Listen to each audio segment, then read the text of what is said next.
Welcome back, sleepyheads. Tonight's story doesn't take place in the woods. It's not set in a haunted house. It's on your street, right outside your window. A white van, no plates, just parked. Same spot every night. Engine sometimes running, waiting, watching. The police brushed it off at first. Then someone nearby vanished. A doorbell camera caught a glimpse, and it all unraveled from there. Before we dive in, make sure you're subscribed. Like this video, and let me know in the comments where you are watching from and what time it is for you right now. Now, lock your doors, close your blinds, and listen closely, because the scariest stories are the ones that almost happened to you. It started off so normal that I almost didn't notice it at all. Just a plain white van sitting across the street. No logos, no business markings, nothing on the side. The kind of vehicle you might see parked in any neighborhood, maybe a contractor's work van or someone moving furniture. It looked totally average, which I guess is why it didn't register as weird right away. I first saw it early one morning, just after sunrise. I was pouring coffee in my kitchen and glanced out the window, and there it was, parked on the other side of the road, completely still. I couldn't see anyone in the driver's seat, and the engine was off. I figured maybe someone left it there overnight, or was waiting for someone in one of the nearby houses. I didn't give it a second thought. But that night, when I took the dog out for his usual walk, it was still there. Same spot. Same van. Except this time the engine was running. I remember the sound of it low and steady, like someone was inside with the heater on, waiting for something. I couldn't see through the windows. They were tinted dark, way darker than standard, which struck me as odd, but not illegal. I stood on my front step for a second, trying not to look too obvious, before walking toward the sidewalk with the leash in hand. As we rounded the block and circled back toward the house, I noticed something that made my stomach feel strange. The van had moved. It hadn't left. It was just further up the road now, maybe 20 feet. Like it had crept forward a little while we were out and then parked again, still running, still with no visible driver. It made my skin crawl, but I shrugged it off, told myself I was being paranoid. Maybe someone had fallen asleep in there. Maybe they were having car trouble. Maybe they were killing time between delivery jobs. It was not enough to call anyone. Still, I logged it mentally. When it came back 2 nights later, I noticed. Same exact van. Same lack of plates. That was the part I hadn't caught the first time. There were no tags, not even a temporary sticker or a smudge where a plate might have been removed. Just clean white metal where the license plate should have been. That made me pause. I didn't walk the dog that evening. I stayed inside, watched from behind the blinds. The van sat there for about 30 minutes, then pulled away slowly. No headlights. No noise, just the soft hum of an engine fading into the distance. I called the city's non-emergency line the next day, described the van, gave my street, said it had no plates and was acting strange. The dispatcher said they'd make a note of it. She didn't seem surprised. That's when I found out it wasn't just me. My neighbor across the street, the woman who's always in her garden, she mentioned it too, said she had seen the same van 3 different times that week. Always parked, always with the engine on.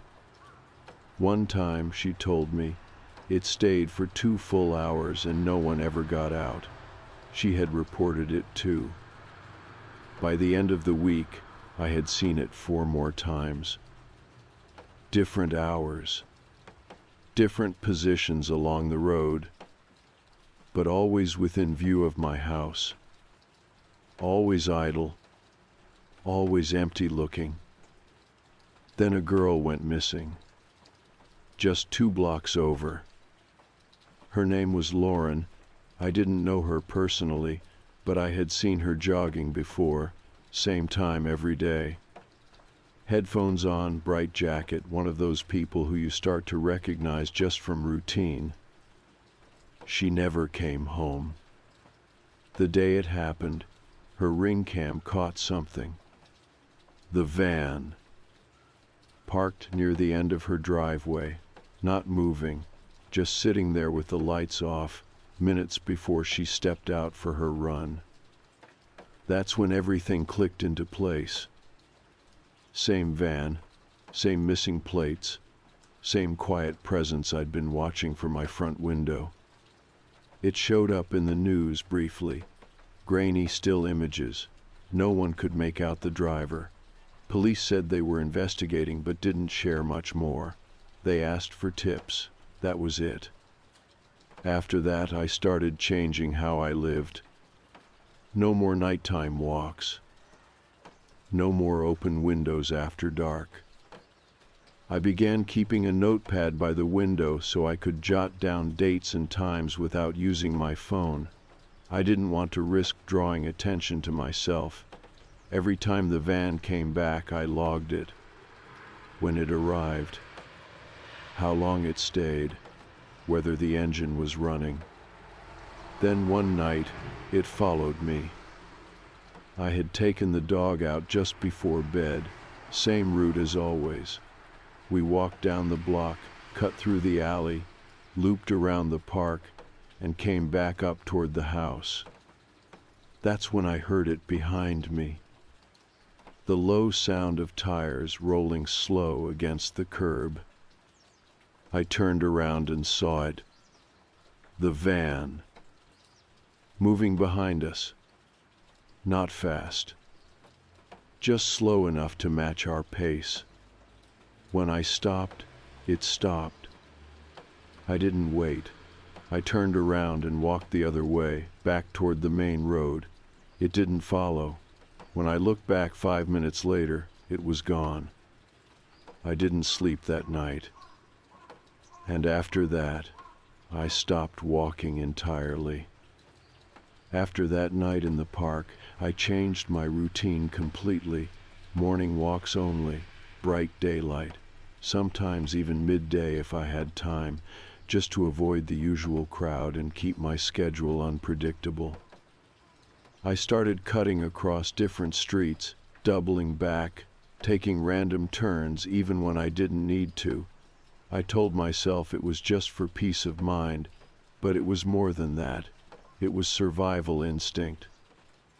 I had never really felt that before, but once it kicks in, it's hard to ignore. The thing about noticing something threatening is that it makes you notice everything.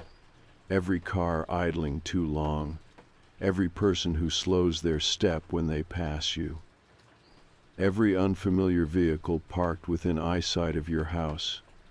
And that van, it had rewired the way I moved through the world, the way I breathed, honestly. By the end of the second week, I had logged 9 sightings, 9 separate times it had been parked across from my place, or 1 street over, or just far enough down the road that it could still see my windows. It never stayed more than an hour, never left anything behind, never got towed, never ticketed. I checked with the city and they said without a plate, they could not even track ownership unless they caught it moving, which they had not. The strange thing was, I never once saw the driver's face, not clearly. I caught glimpses through the windshield, but the angle was always just wrong. Dark cap, sunglasses, head turned. Like he was very practiced at not being seen properly. Always facing slightly away, always turning at just the right moment. The kind of calculated stillness that made your skin crawl, like being watched by someone who had done it many times before. My neighbor, the one who tended the garden, started avoiding the topic. She didn't want to talk about it anymore, said it gave her nightmares. I didn't blame her. She had mentioned once that her daughter lived alone a few blocks away. That made it personal, too personal. Some people could still pretend it was random. She couldn't. One night, around 2 a.m, I woke up with a start. Not from a noise exactly, but from that weird internal alarm that goes off when something isn't right. I sat up, disoriented, and walked over to the window. The van was there again. Engine off this time, headlights dark, just sitting, closer than usual, not across the street, not by the curb, directly in front of my house, slightly tilted, like it had parked in a hurry. I stood there for a long time just watching. I didn't grab my phone. I didn't take a photo. I didn't move. I just stood still, breathing as quietly as I could, convinced that if I did anything at all, he would see me.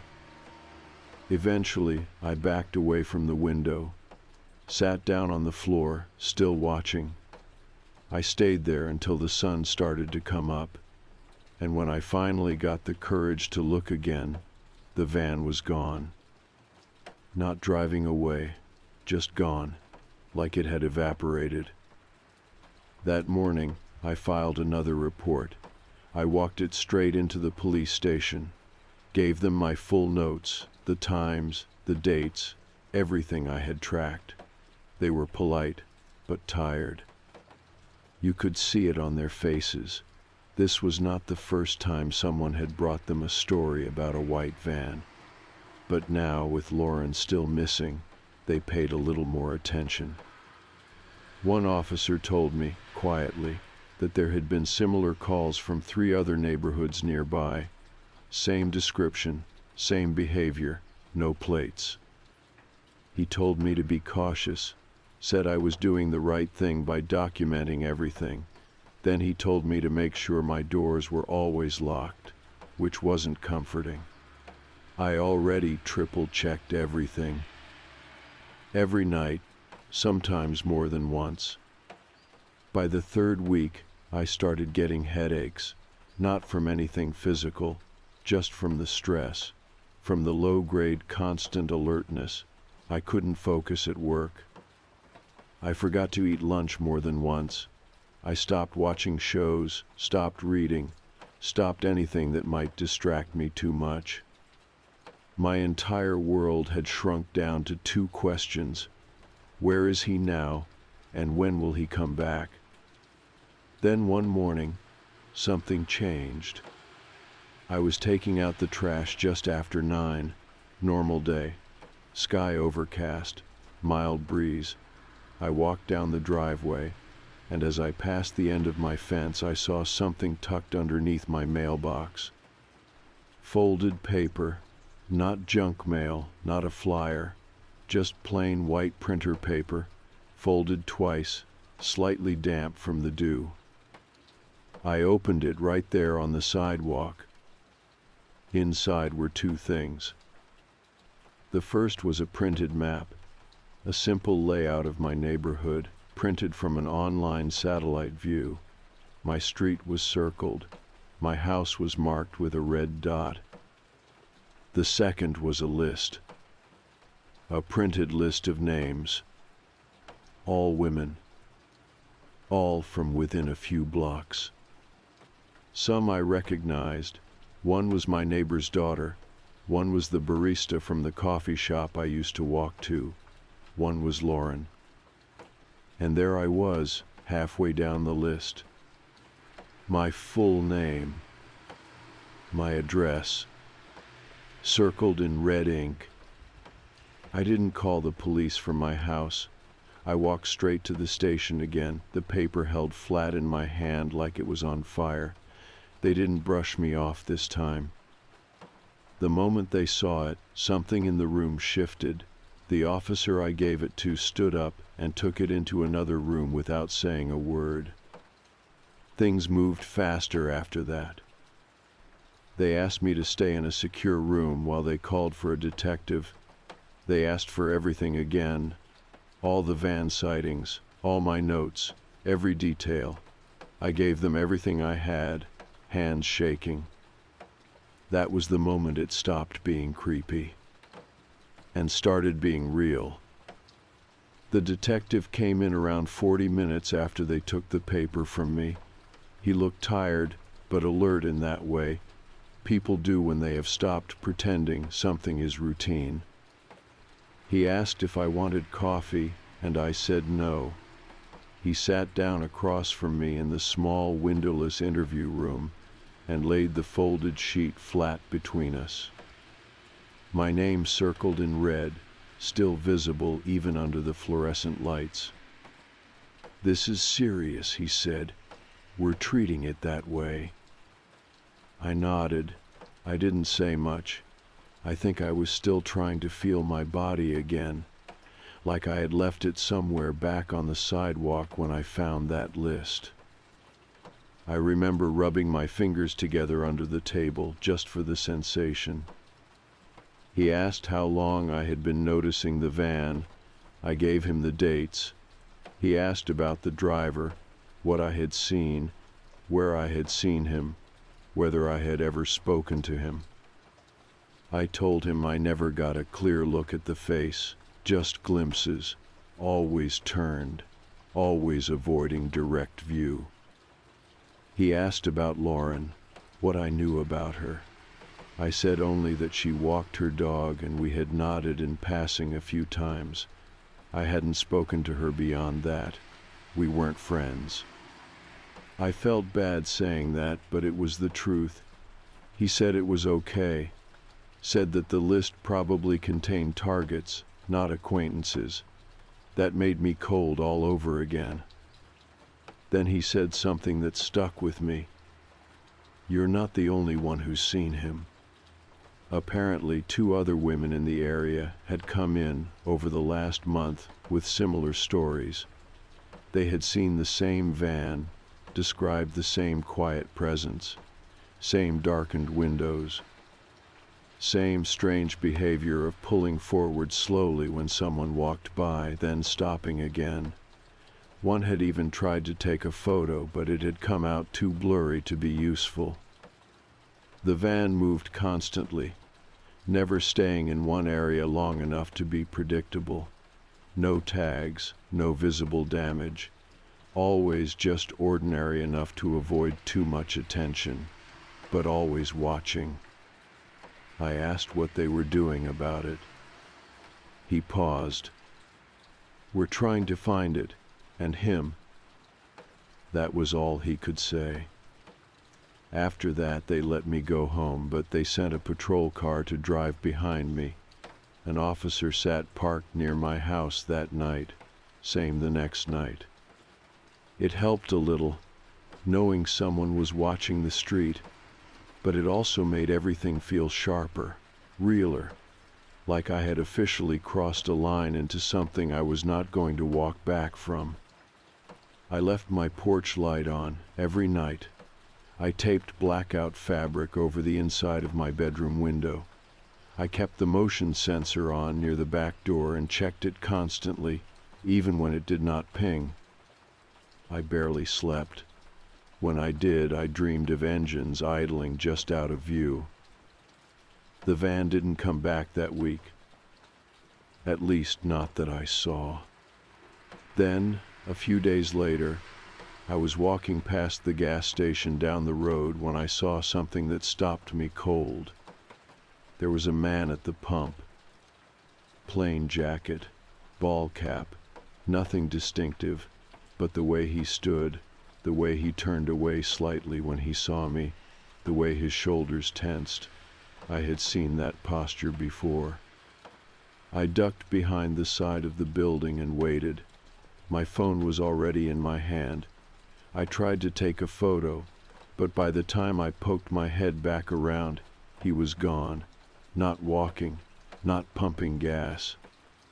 Just gone, like he had slipped between frames. I ran to the front of the store and asked the clerk if they had security footage. He said that was up to corporate, not local. I gave him my name and number anyway, and asked him to pass it along. He said okay, but he did not look hopeful. That night, I didn't even try to sleep. I sat on the couch with the lights off and the front blinds open just an inch, watching, waiting. Around 2 in the morning, I saw a pair of headlights at the end of the street. Not the van. A different car. Unmarked. No lights on top. It pulled into my driveway. For a second, I couldn't move. Then someone knocked on my door. When I opened it, 2 officers were there. Not the ones who had been assigned to patrol. Different faces. They said they were there to follow up on the list I had brought in. Said they had found something. Asked if they could come inside. I hesitated.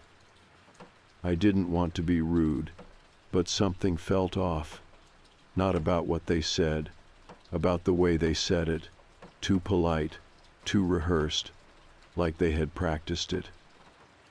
I asked to see a badge. They paused. One of them pulled a card from his pocket, held it up. It looked real, but I had seen a different badge before from the detective. This one was not the same. I told them I needed to call the station to confirm. They smiled, too wide. Then they said, "That's okay, we'll come back later." They walked off. No argument, no insistence. Just turned and left. No car started, no doors closed. They were gone. I called the station immediately. They had not sent anyone. No one had been dispatched to my address that night. That was when it all locked into place. Whoever was behind the van was not just watching now. They were testing, getting bolder, trying the door. I stayed up the rest of that night with every light on in the house. Not that I thought it would stop anything, but it made me feel less alone. Brightness gave shape to things. Shadows could not sneak up on me if I did not let them form. I sat at the kitchen table with a flashlight in my lap and my phone charging next to a cup of cold coffee I never drank. The hours dragged, and I did not look at the clock once. The police told me the next day that there had been no record of anyone sent to my address. No calls made from any officer's phone. No log of a vehicle in the area. They took it seriously, I could tell. But not surprised, not anymore. They had me walk them through everything again. The knock, the badge, the names they gave, the way they left without a word when I asked to confirm their identity. I told them about the unmarked car and the way no door had ever closed. One of the officers asked if I had security footage, and I told him I used to. But the motion camera near the front door had stopped working a week earlier. I had replaced the batteries and reset it twice, but it never powered back on. I figured it had just worn out. Now I was not so sure. I had left it there anyway, just out of habit. I guess I thought even a broken camera might be enough of a deterrent. That evening, they offered to have someone stay parked outside my house again. I said yes. I was not trying to be brave anymore. I was tired. There is a kind of tired that gets into your bones, where fear is not loud anymore. It is just part of the air. You stop jumping at every sound and start cataloging them instead. That night, the officer stayed in an unmarked SUV with the engine running and the window cracked. I watched him from my upstairs window for over an hour before I finally lay down. I kept the lights on in the hallway and the door open, just in case. I was asleep for maybe 2 hours when something woke me. Not a noise, just a feeling. I sat up and looked toward the window. The officer's car was still there. Then my phone buzzed. It was a message from a number I did not recognize. It said, "He won't see me." Just that. Nothing else. I sat frozen with my hands wrapped around the phone. I did not know what to do. I did not want to call the police again and be told there was nothing they could do. I did not want to be told to stay calm and keep a record. I wanted to do something, anything. I walked to the window again, pressed my face close to the glass, and stared down at the street. The officer's car had not moved, still idling, still parked. But I noticed something I had not seen before. There was a second vehicle, further down the block, partially behind a hedge. No headlights, no visible plates. I could not tell if it was the same van. It might not have been, but I felt it. That same wrong weight in my chest that had crept in the first time I saw the van weeks ago. That same tightening in the back of my neck, like I had already seen what was coming and my body was catching up before my mind. I called the station right away. They sent another car. 15 minutes later, the second vehicle was gone. The officer in front of my house had not seen it leave. Said he never noticed it arrive. I don't know if he was telling the truth, or if he had dozed off or looked away at the wrong time. I didn't push. It would not have changed anything. The message had been clear. He was still watching. And now he was watching the people watching me. After that, they sent someone during the daytime too. A different shift, same routine. They told me it was temporary. I told them that was fine. I did not expect anyone to stay forever. I just needed time, enough space to breathe, to think, to figure out if I should leave the city entirely. I started packing a little. Not everything. Just a box here and there. Documents, clothes, anything I would need if I had to leave in a hurry. It made me feel a little better. Like I had a plan, even if I did not use it. Then, one afternoon, I got a call from the detective. They had found the van, not just one like it. The one. No plates, same body damage on the back left panel, same tinted windows, same make and model, parked near an old warehouse on the edge of town. They found it during a patrol sweep, just by chance. It was empty when they arrived. But inside, they found more. A notebook, duct tape, zip ties, a hunting knife, floor plans, mine, and others, a list of names, all women. Some of them matched the earlier list I had found. Some did not, but mine was still there, still circled, still marked in red.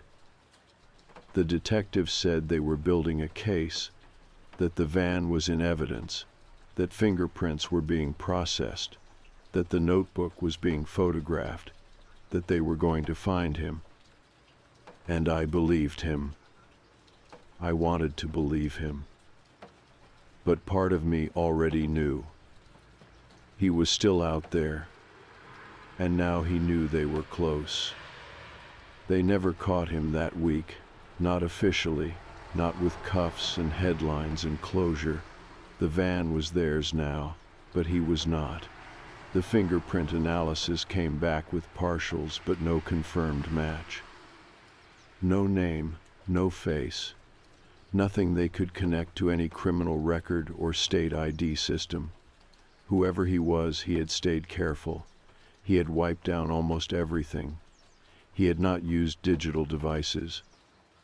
No phone, no tablet, nothing to ping off towers or leave a signal trail. It was like he had studied how to disappear before he ever showed up. I started sleeping in short bursts, not full nights, just long enough to stop seeing shapes in the corners. I kept the hallway light on and the closet door open. I do not know why the closet, but something about being able to see inside it made me feel a little more in control.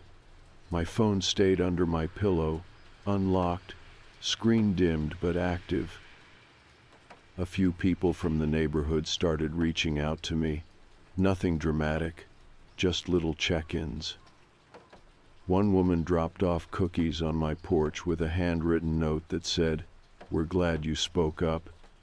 A guy I used to pass walking his dog stopped me outside the gas station and said, "I think I saw him too."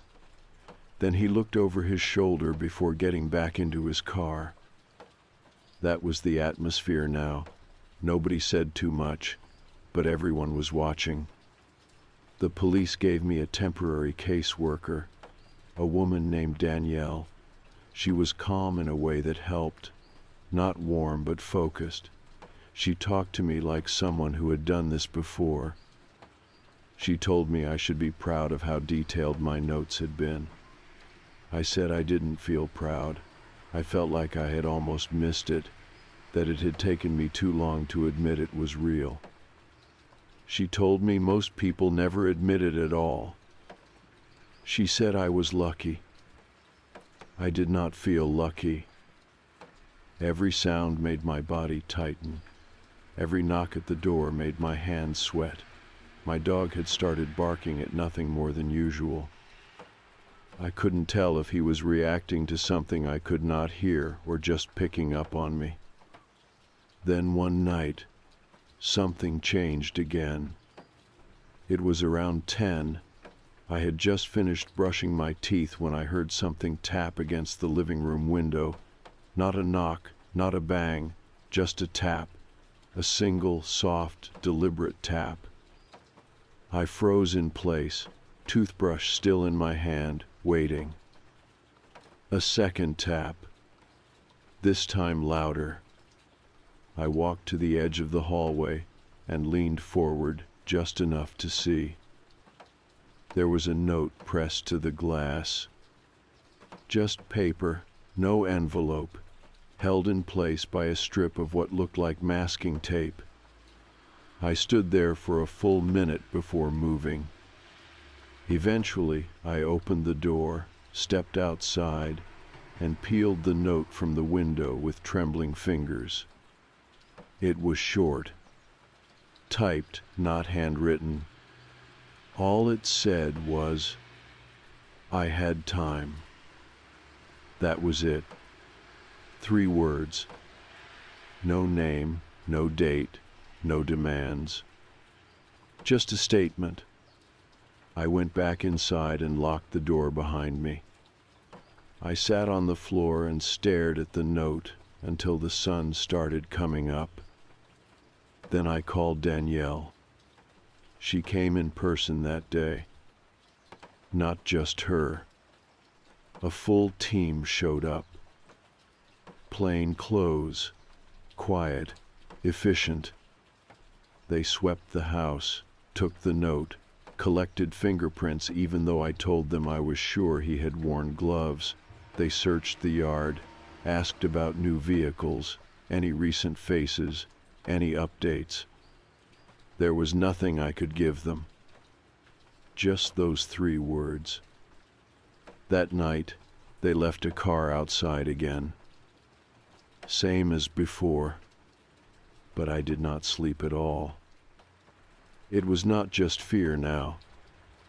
It was the weight of knowing he had been back, that he had not been scared off by police or patrols or daylight, that he had stood close enough to see into my house and felt safe enough to leave me a message. I kept asking myself the same question. What did he mean by, I had time? Time to plan? Time to watch? Time to enter? I went through every drawer, every cabinet, every wall socket, every light fixture. I looked for anything that could have been moved, hidden, installed. I found nothing. But that didn't mean it wasn't there. The next few days passed in a blur. The police increased patrols across my neighborhood. They canvassed other blocks, asked more questions. A few more women came forward with their own stories. One had found a scrap of paper tucked into her mailbox with nothing but her initials on it. Another said she had heard a car idling outside her window for 3 nights in a row. No one had proof, just fear. One night Danielle called to tell me something new had come in. A man had been arrested out of state, Kansas border, near Oklahoma. He had been caught trespassing on private property. When they searched his vehicle, they found duct tape, zip ties, a hunting knife, a folder with newspaper clippings about Lauren's disappearance, and a second folder with street maps of Wichita. No ID on him, no phone, just a handwritten name inside the folder. Mine. She said they were working to confirm everything. Said he had not confessed. Said the van had been burned out in a field not far from where he was picked up. But they were sure it was him. 90% sure. I asked if that meant it was over. Danielle did not answer right away. Then she said, "It might be." I took a breath for the first time in weeks that did not feel like borrowed air. I hung up and sat with the silence. No knocks, no engines, no shadows at the window, just quiet. The quiet didn't feel like peace at first. It felt like holding my breath. Even after they told me he had been arrested, even after the folders and the burned-out van and the charges started stacking, I didn't let myself relax. I kept checking the locks twice.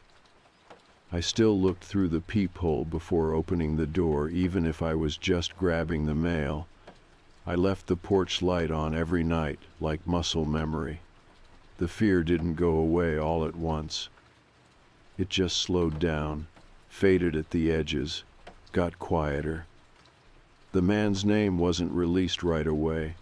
There were legal delays, procedural stuff. All I knew was that he had no ID when they found him, no history, nothing that tied him to anyone. Danielle told me that made sense. He had gone to lengths to stay invisible, used burner phones, paid in cash. He had probably changed vehicles more than once. The van they found outside town was definitely the one, though. They matched it to tire treads pulled from near my block, and inside, under the seat, they found more papers. A torn page from a calendar with dates circled, times, a list of intersections in my area. The words "entry point" were written next to one of them in pencil. That was the part that shook me most. He hadn't just been watching. He had been planning. Not in some chaotic way, not the kind of sloppy crime of opportunity that gets caught early. This was different, clean, methodical, like he had studied what not to do and then built himself a process around it, and it almost worked. Almost. In the end, it was one mistake that brought him in. He parked too close to someone else's barn. Got out to check something. A ranch dog caught his scent, barked until the owner came out. He tried to drive off, but the truck was already boxed in by another vehicle. A small accident, no injuries. The officer who responded almost let him go until he noticed the burned plastic smell coming from the back of the van. That led to the search, which led to me. After that, it felt like everything slowed down again. The court process was still ongoing. They told me I might have to testify eventually, but I haven't yet. He refused to talk, refused to give a name. The papers called him the van stalker, like it was a title, like he had earned something. I hated that. I started walking again, not far, not after dark, but during the day, mornings only. I took new routes, started greeting the neighbors again. There was this moment, a few weeks after the arrest, where I passed a house 2 streets over and saw a woman on her porch watering plants. I had never spoken to her before. She looked up and nodded at me. I nodded back. That was it, nothing huge, just 2 people saying, "I'm still here, you're still here, that counts." I took the blackout fabric off my windows, let the light back in. The motion camera near my door finally died completely, so I replaced it with a newer one, something with cloud backup. I don't even check the footage every day anymore. Sometimes I forget it is even recording. I still keep the original list, the one with my name circled. It is in an envelope, sealed, tucked in the back of a drawer. Not because I want a reminder, but because part of me needs to know it was real, that I didn't imagine the tension, that the sound of an engine idling outside my house for too long was not just in my head. The police confirmed that Lauren was likely his first target in our area. They found traces of her scent in the van. Nothing else. No body. No phone. No remains. Just a few strands of hair and her name, written at the top of the first folder in blue ink. That was the line she got. Just her name. And mine was next. I visited the place where they found the van a month after the arrest. It was a long drive, a back road lined with trees and old fences. The barn was still there. Nothing left but scorched dirt where the van had burned. No marker, no sign, just a space. I stood there for a long time. Not angry, not scared. Just quiet. I don't know why I went. Closure, maybe. Or just to prove to myself that it ended. That the van wasn't still out there somewhere, idling in the dark, waiting to slide into the edge of my vision again. I haven't seen it since. And I think that matters. The neighborhood feels different now. Not nervous. Not paranoid. Just aware. People walk more together. I see more porch lights left on at night. Someone even organized a small community meeting last month about neighborhood safety. Not a dramatic one. No panic. Just people sharing what they had noticed, what they had seen, what they wanted to do differently. That's the thing about something like this. It doesn't just end, but it can settle.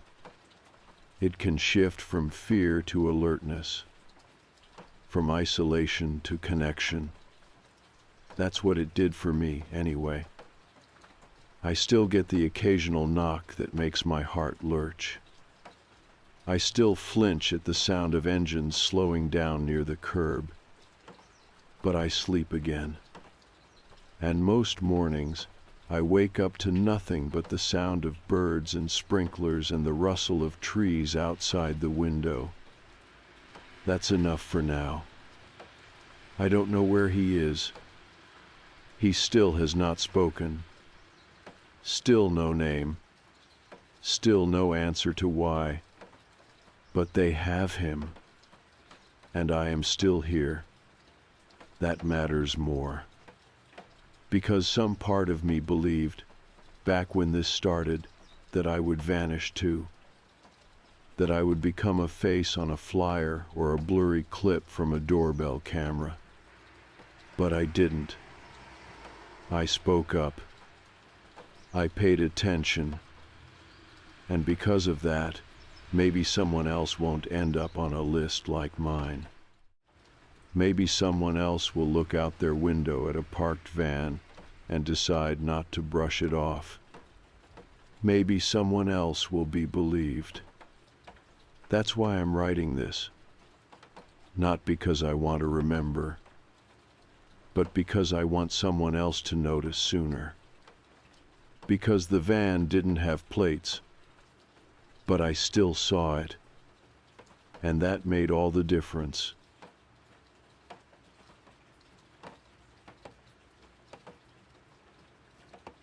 I didn't notice it the first few nights. You tune out a lot working third shift sirens, delivery vans, drunk arguments bleeding out of open windows. So, when I first heard the music, I assumed it was someone's phone, or a car parked too long with the radio on. It was faint, weirdly slow, like the sound had to travel farther than it should have. But it kept coming, always at 4:02 in the morning. Not 4. Not around 4.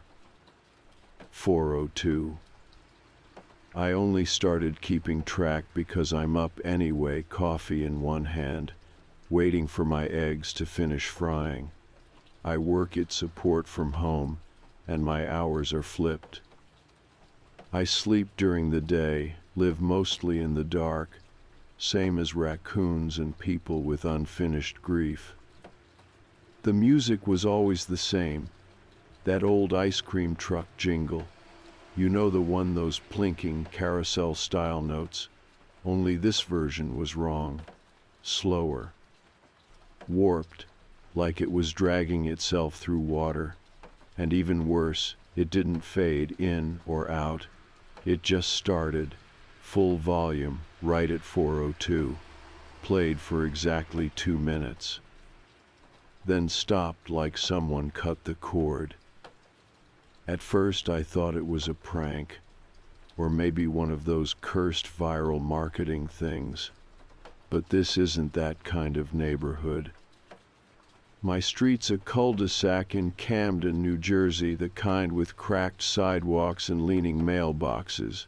Quiet, low income.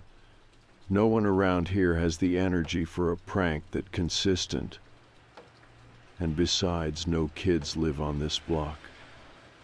None. I checked. I live alone in a semi-detached with a single window that faces the street. That's how I started watching. I set a reminder on my phone, 4:01 a.m., just in case. And sure enough, at 4:02, the music started. I stood at the window and waited. That's when I saw it. The truck wasn't a cartoon-colored van like you see in the suburbs. It was dull white, chipped, with red trim and faded stickers on the side.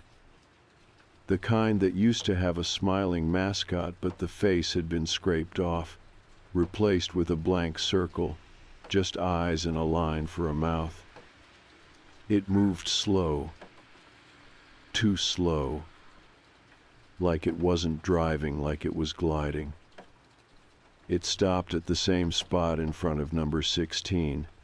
That house has been empty since I moved in. The windows are boarded, the yard's mostly dirt and weeds, no lights, no furniture. But the truck always stops there, for exactly 2 minutes. That first night I leaned in closer, trying to see who was behind the wheel. The cab was dim. I almost thought it was empty. Then the driver looked up, straight at me. He was tall, even sitting, you could tell. Long neck, pale face, big, round eyes. But what got me was how wet he looked. His skin was shiny, like plastic under rain. His lips were too red. And he didn't blink, just stared. Right into the window, right into me. The music ended. He drove off. I didn't move for a long time, I don't know why. Just kept standing there, staring at the empty street. It wasn't fear exactly. Just this stillness, like if I moved too fast, the moment would rewind. I went to bed and didn't tell anyone. Next night, I didn't set a reminder. Didn't need to. My body woke me at 4:01 without asking. And again, at 4:02 music, slowed, warped, full volume. I didn't look out the window this time. I couldn't. The night after that, I caved. Curiosity beats fear when you live alone long enough. I watched from behind the curtain, same truck, same house, same stop. But this time, the driver didn't look at me. He looked up the street, toward the end of the cul-de-sac. I followed his gaze. There was nothing there. But I swear I saw movement in the corner of my eye, a flicker, like someone ducking out of sight behind a bush. That was 2 nights ago. And this morning, when I checked my mailbox, there was something waiting for me. Not a letter, not a package, just a melted ice cream cone balanced on a paper plate, half vanilla, half something greenish, and sticking out of the top, a tooth, small, white, clean, a child's. I stared at it for a long time.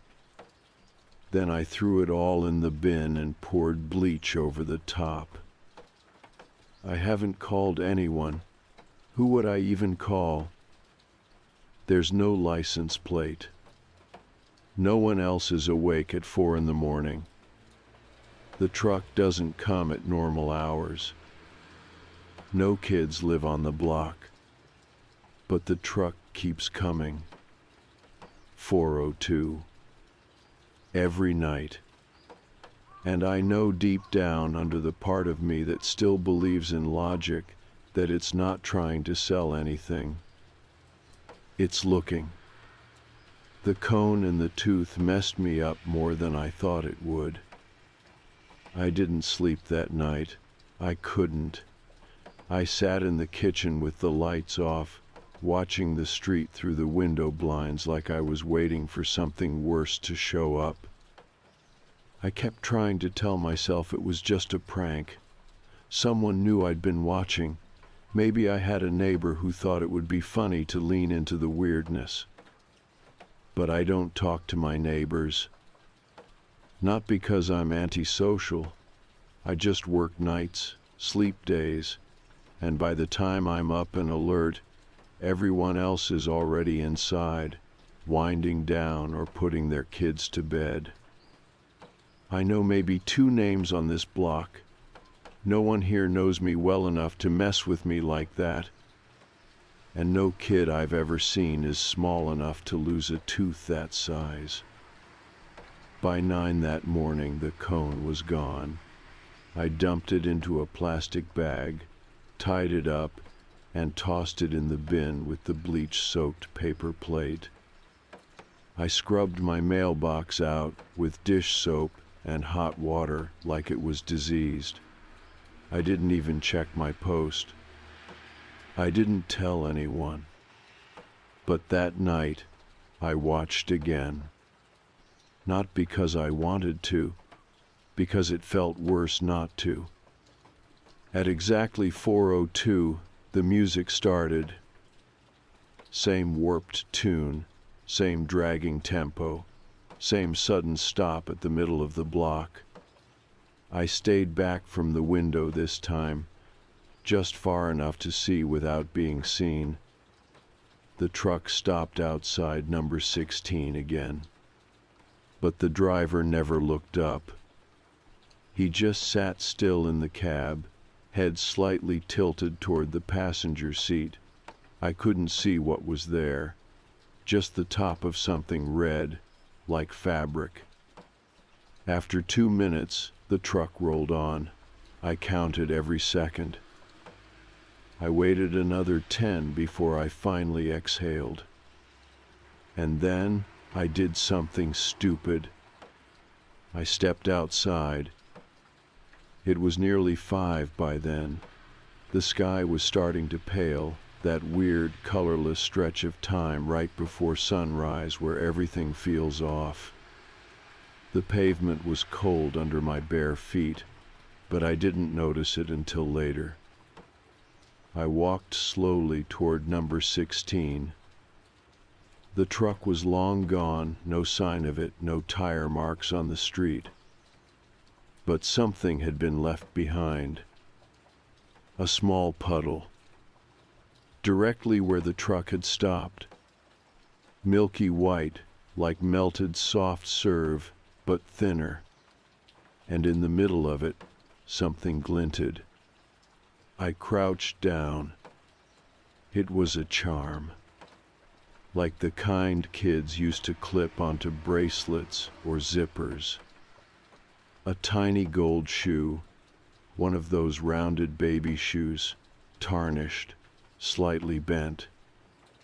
No tag, no chain, just the charm, half sunken in the melted puddle. I didn't touch it.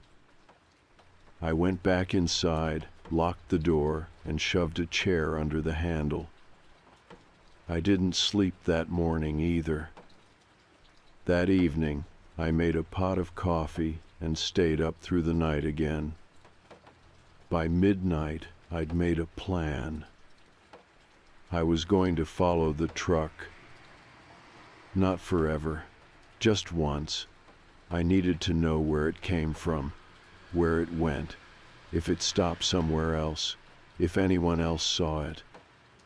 If I was actually losing my mind, or if this thing was real and deliberate and watching more than just me. I didn't have a car, but I had a bike.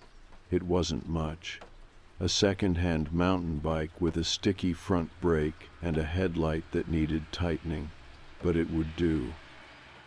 I put on a hoodie and dark jeans, no reflectors. I kept the phone on silent in my back pocket. At 3:58, I wheeled the bike out the back door and walked it around the side, keeping to the shadows. At 4:02 exactly, the music began. I waited until the truck passed my house. Same slow crawl. Same low mechanical hum under the music. I hopped on the bike and followed, keeping a half block back. The truck didn't speed up, didn't turn around, didn't make any sound besides the music. It drove straight for 6 blocks, then took a left. 2 more blocks, a right. The neighborhood started to thin, more trees, fewer houses. Then we reached the edge of a park, and that's where it stopped. Not parked. Stopped. In the middle of the road. No other cars around, no street lights. I pulled into the mouth of an alley, hiding behind a dumpster, watching. The music stopped. The engine didn't. I waited. Maybe a full minute passed. Then the back door of the truck opened. It was one of those old roll-up freezer doors, metal and loud. But this one made no sound, just lifted, and something stepped out. It wasn't the driver. It was a kid, small, thin, barefoot, wearing a hospital gown. He looked straight ahead, not left or right, and walked slowly to the sidewalk. He sat down under the street sign, folded his knees up to his chest, and waited. The truck didn't move. Neither of them did. I couldn't breathe. My chest felt locked. I wasn't scared like before. It was something else. Like I'd stepped into a dream that was about to become a nightmare, but hadn't fully turned yet. I checked my phone. 4:07. Then I looked back up.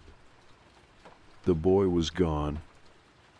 So was the truck. The road was empty. No sound.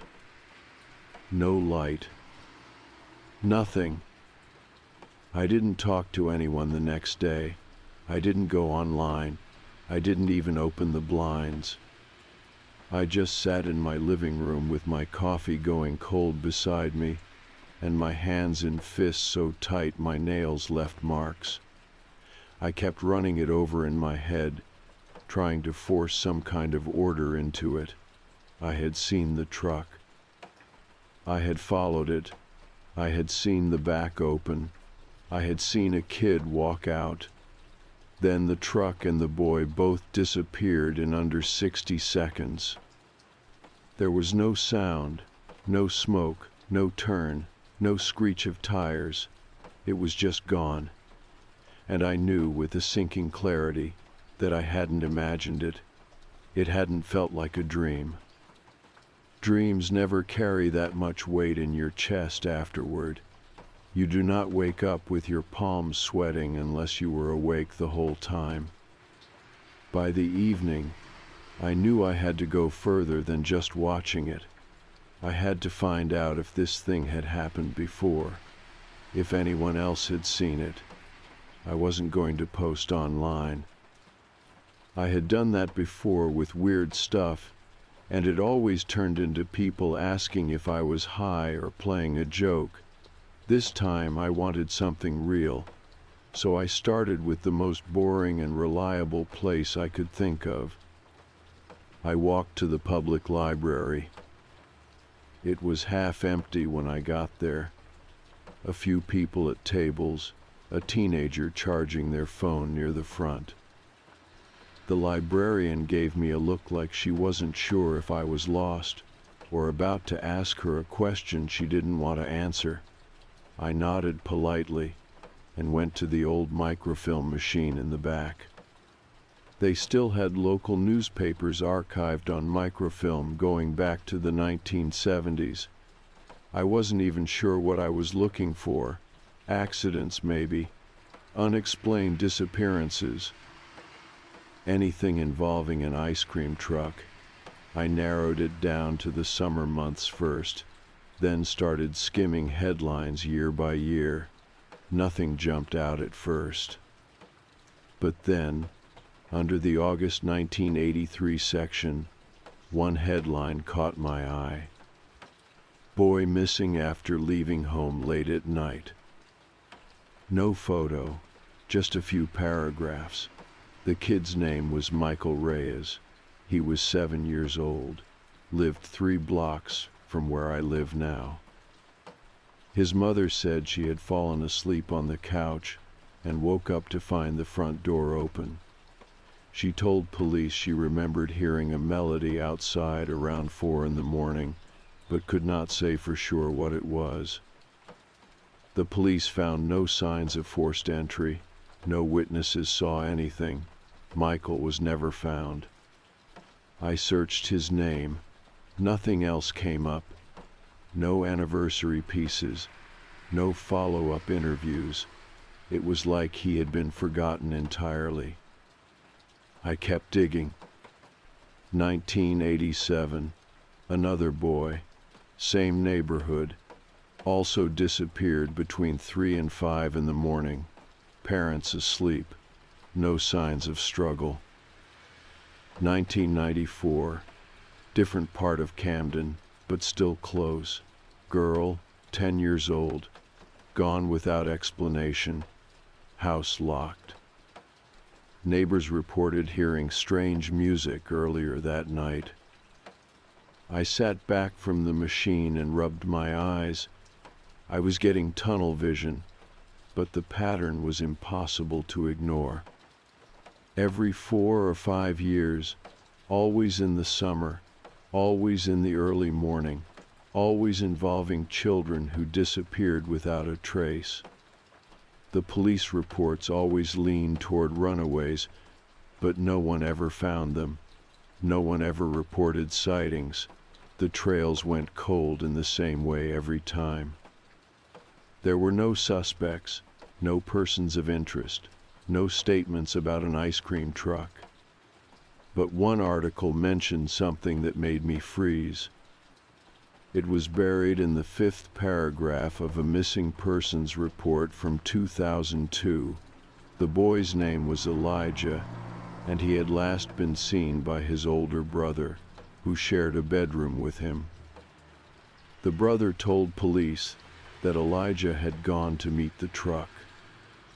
That was the line. Gone to meet the truck. No elaboration, no context, and no one seemed to follow up on it. I printed the article and left. I felt eyes on me as I walked out, even though no one was looking. The kind of attention you feel when you touch something you were never meant to see.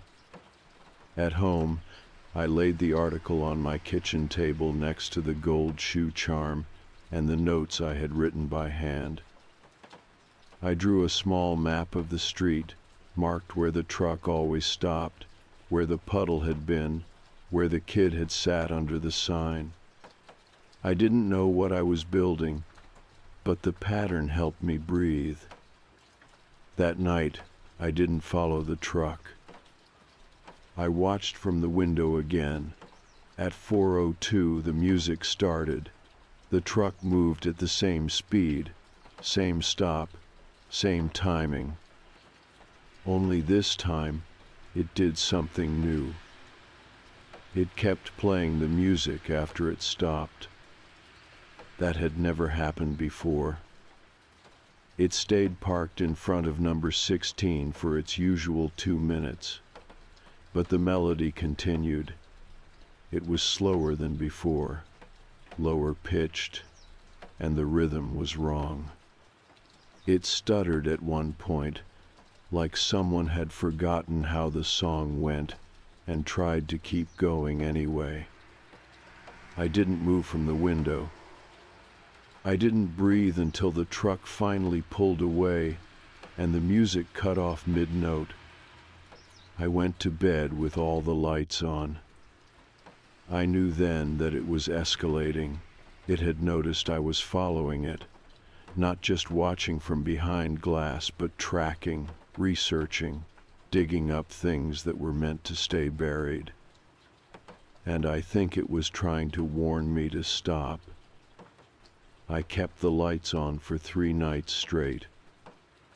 I stopped sitting at the window. I closed the blinds. I unplugged the doorbell camera. Whatever this thing was, it had noticed me. I knew that much. I had gone from silent witness to participant, and I did not want to know what came next. But wanting doesn't matter once you're involved. That's what I finally had to accept. You do not get to go back to before. Not after something stares at you like that. Not after a child steps out of a truck and vanishes into nothing. I didn't follow it again. I didn't watch it roll past. But every night, right at 4:02, I still heard that melody start.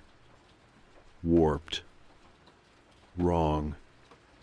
And always on time. The paper I had printed about Elijah, the boy who went to meet the truck, stayed on my kitchen table. I must have read it 50 times. Each time that line hit me a little harder.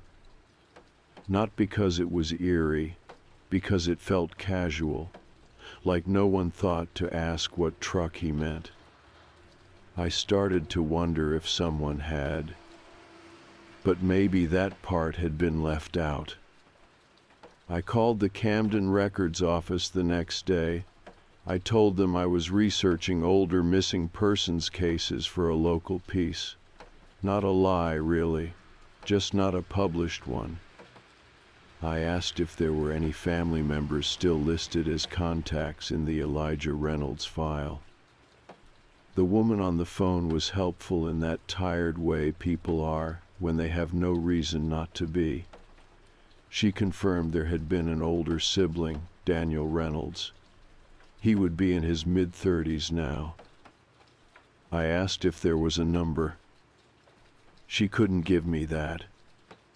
But she gave me the address he had on file from 3 years ago. It was in Pennsauken, not far. I drove over that afternoon. The house was a narrow row home with peeling blue paint and a porch that leaned like it had given up. There was a car out front, rusted but intact. I knocked and waited. I didn't expect anyone to answer. But someone did. The man who opened the door was maybe late 30s, heavy-set, worn around the eyes. He looked like someone who had seen more than his share of quiet. I told him my name, told him I was asking about Elijah. His expression didn't change. He stepped aside and let me in without a word. The living room was dark. The blinds were closed. The TV was on mute, playing static. He sat in a chair without turning the screen off. I stayed standing. I read about what happened to your brother, I said. I saw the article. He didn't say anything. I think something's still happening, I added, and I think it's the same thing. That made him look up. He stared at me like he was measuring something behind my eyes. Then he asked the first question. How long have you been seeing it? 2 weeks, I said. Every night, 4:02. He nodded slowly. Then he said, do you hear it in your sleep? The question caught me off guard. I don't know, I said. I keep waking up before it starts. That's how it begins. He leaned forward. You start by hearing it outside, then you start hearing it in dreams, then you stop knowing which is which. What is it? I asked. He looked down at his hands. I don't think it's a truck, he said. I think it wears the shape of one, because that's what kids trust, the sound, the song. It's not for us. It was never for us. But why show up to me? I'm not a kid. He gave a slow shake of his head. You watch too long. That's all it takes. He told me about the night Elijah vanished. It was summer. No school the next day. They were both awake past midnight, reading comics and talking about cartoons. Sometime after 3, Elijah had gone quiet, stared out the window. Daniel asked him what he was doing. He said, "They're early." Daniel asked who, and Elijah replied, "The cold man." He said the name like it was normal, like they had talked about it before. Daniel remembered getting up, looking out the window, and seeing nothing. No car, no person, no movement. Just the faint sound of music he couldn't place. A minute later, Elijah went to the front door and stepped outside. Daniel followed. But by the time he got there, the street was empty, and Elijah was gone. No footsteps, no sounds, just one drop of melted ice cream on the bottom step. "I told the police," he said. "They thought I was making it up. Trauma response. That's what they called it." He stood and walked to the side table, opened a drawer, pulled something out and handed it to me. It was a charm. A tiny gold shoe, identical to the one I had found in the melted puddle. "I thought I dreamed it," he said, "but a week later I found that in the mailbox." "Did anything happen to you?" He shook his head. "Not then, but it came back." He looked at me. "Once you know about it, it comes back." I left with the charm in my pocket and a weight in my chest I could not name. At home, I laid both charms side by side on the kitchen table. They were the same in every detail. Same scratches.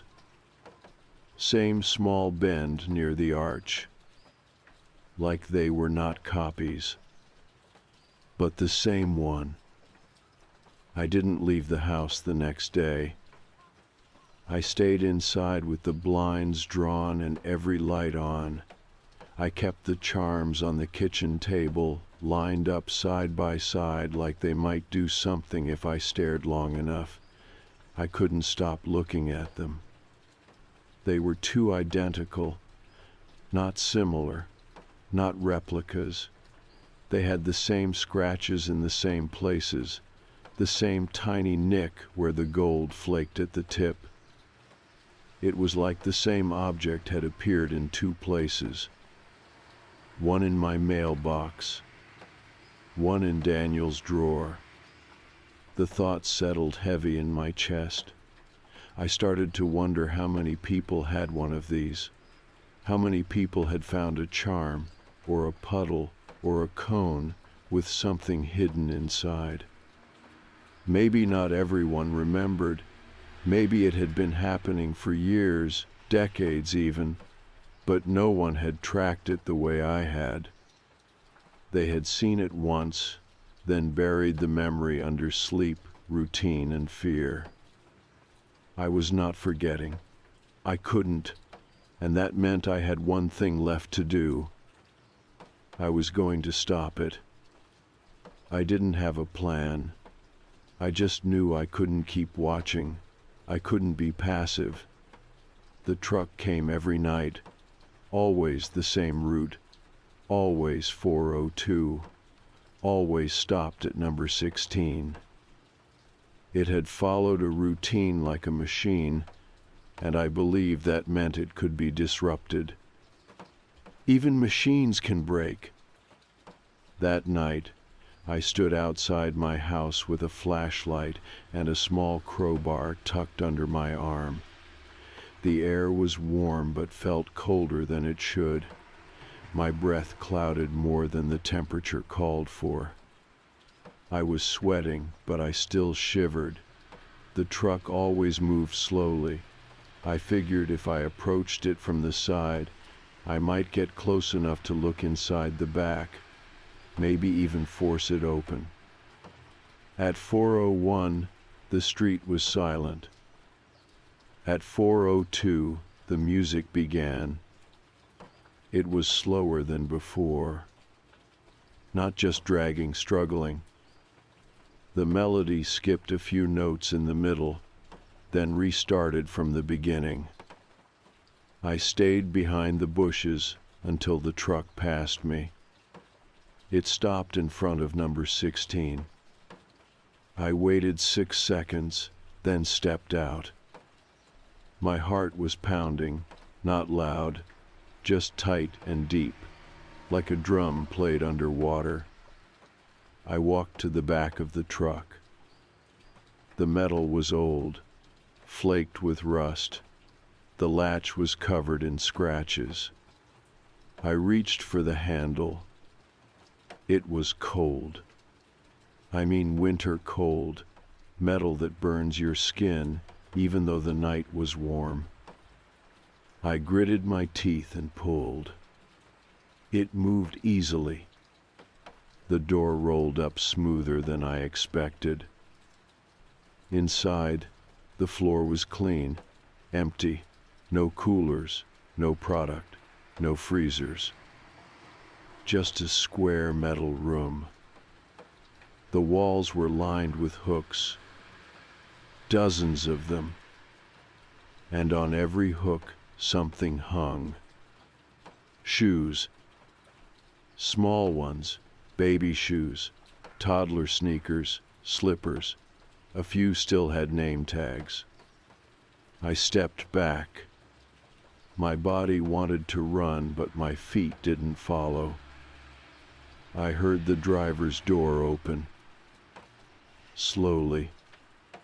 Then a sound like wet plastic shifting. I turned and looked up. The driver stood taller than the cab. He had to duck under the frame to step out. His face was pale and stretched, skin pulled too tight, like it was made of wax pressed over bone. His eyes were round and glassy, no blink, no expression. He tilted his head, like he was studying me.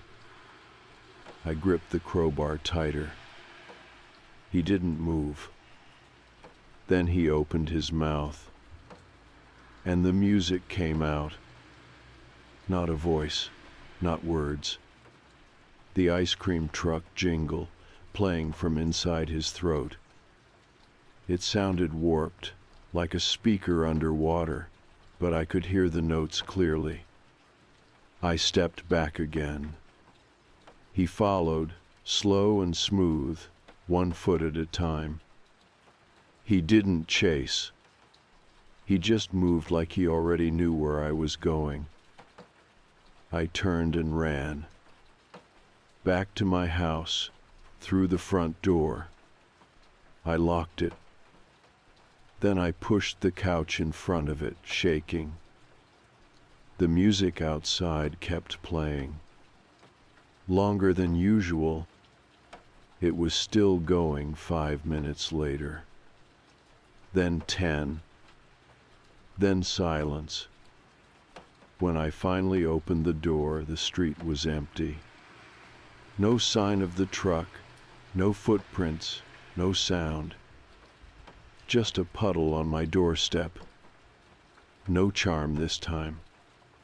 Just the puddle. And in it, something new. A strip of paper soaked through. I pulled it out carefully and unfolded it. 5 words were written in shaky block letters. You are not the first. I sat on the floor and tried to understand what that meant. Was it a warning, a message, a threat, or maybe a statement of fact? Maybe others had stood where I stood. Maybe some had tried to fight it. Maybe all of them had failed. But I was still here. And now I knew what was inside the truck. Not bodies. Not drivers. Not even ghosts. just absence, just tokens, each one left behind like a receipt, a record of something taken. I didn't sleep the night I opened the truck. I sat on the floor with the crowbar still in my lap and the soaked paper drying on the windowsill. My legs were stiff. My head ached. I hadn't eaten in almost 24 hours, but my stomach felt like a clenched fist. You are not the first. That line played over and over in my mind like the warped melody from the truck. There was no part of me that doubted it anymore. This thing had been around a long time, too long for anyone to fully track. But someone else had tried, maybe more than one person, maybe many, and they had all failed. But I had not disappeared. I had come back. That had to count for something. I took the charms the next morning and drove to Daniel's place. He let me in without asking anything. He looked worse than before, pale, tired, like someone who had been waiting for a knock on the door that finally came. I laid the 2 charms on his kitchen table and added the paper. He read it in silence. Then he poured 2 glasses of water and sat across from me. "Do you think it can be stopped?" I asked. He didn't answer right away.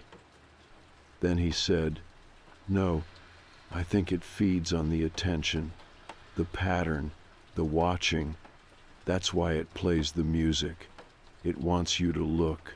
It wants to be seen." "So what happens if no one looks?" He shrugged. "No one's ever tried that." I nodded. That night I unplugged every device in my house.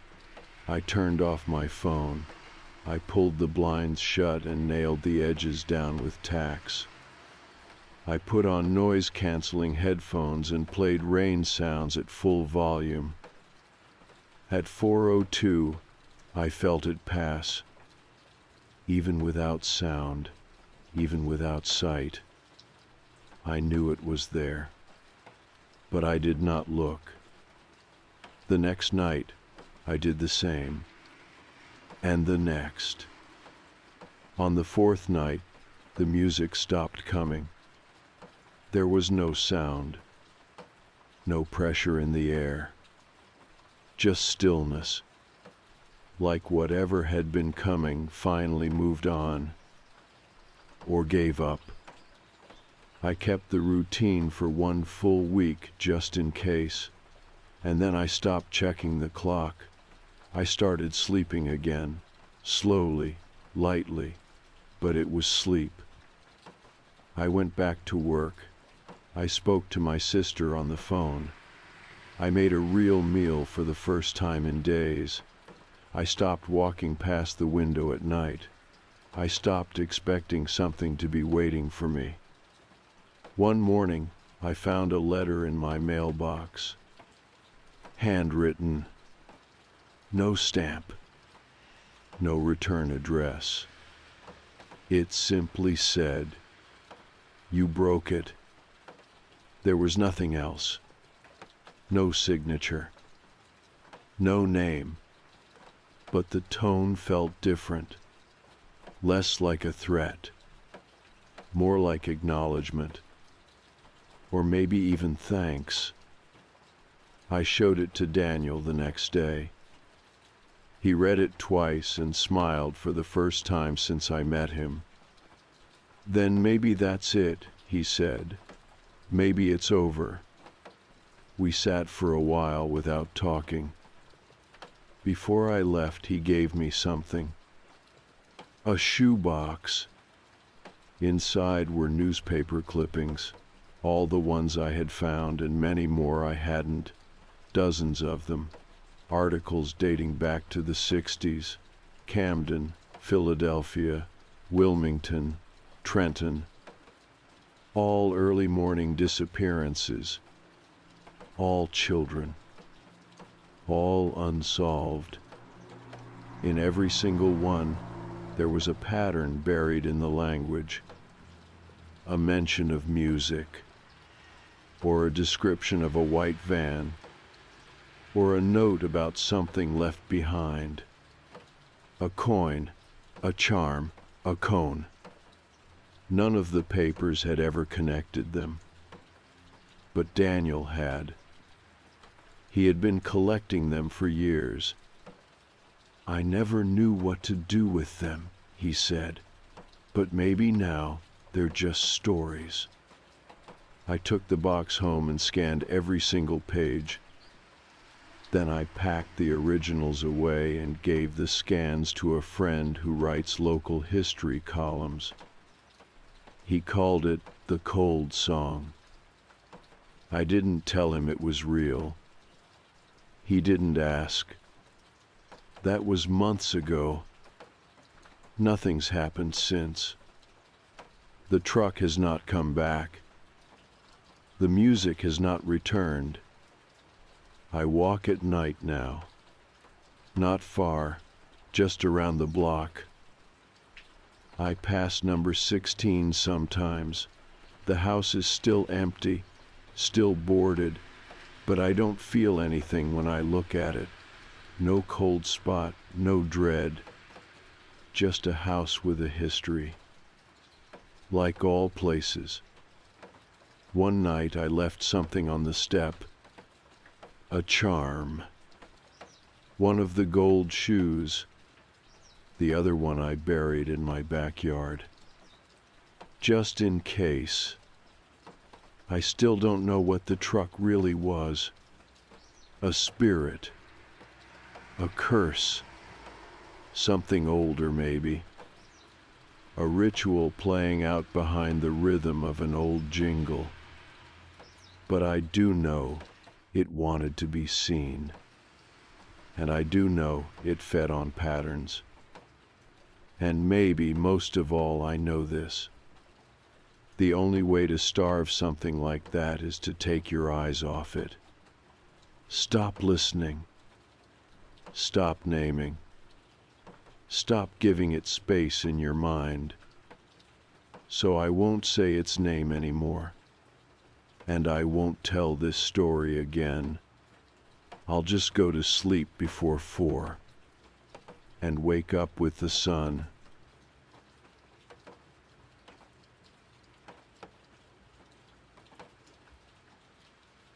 Alright, so I am not someone who posts on here a lot.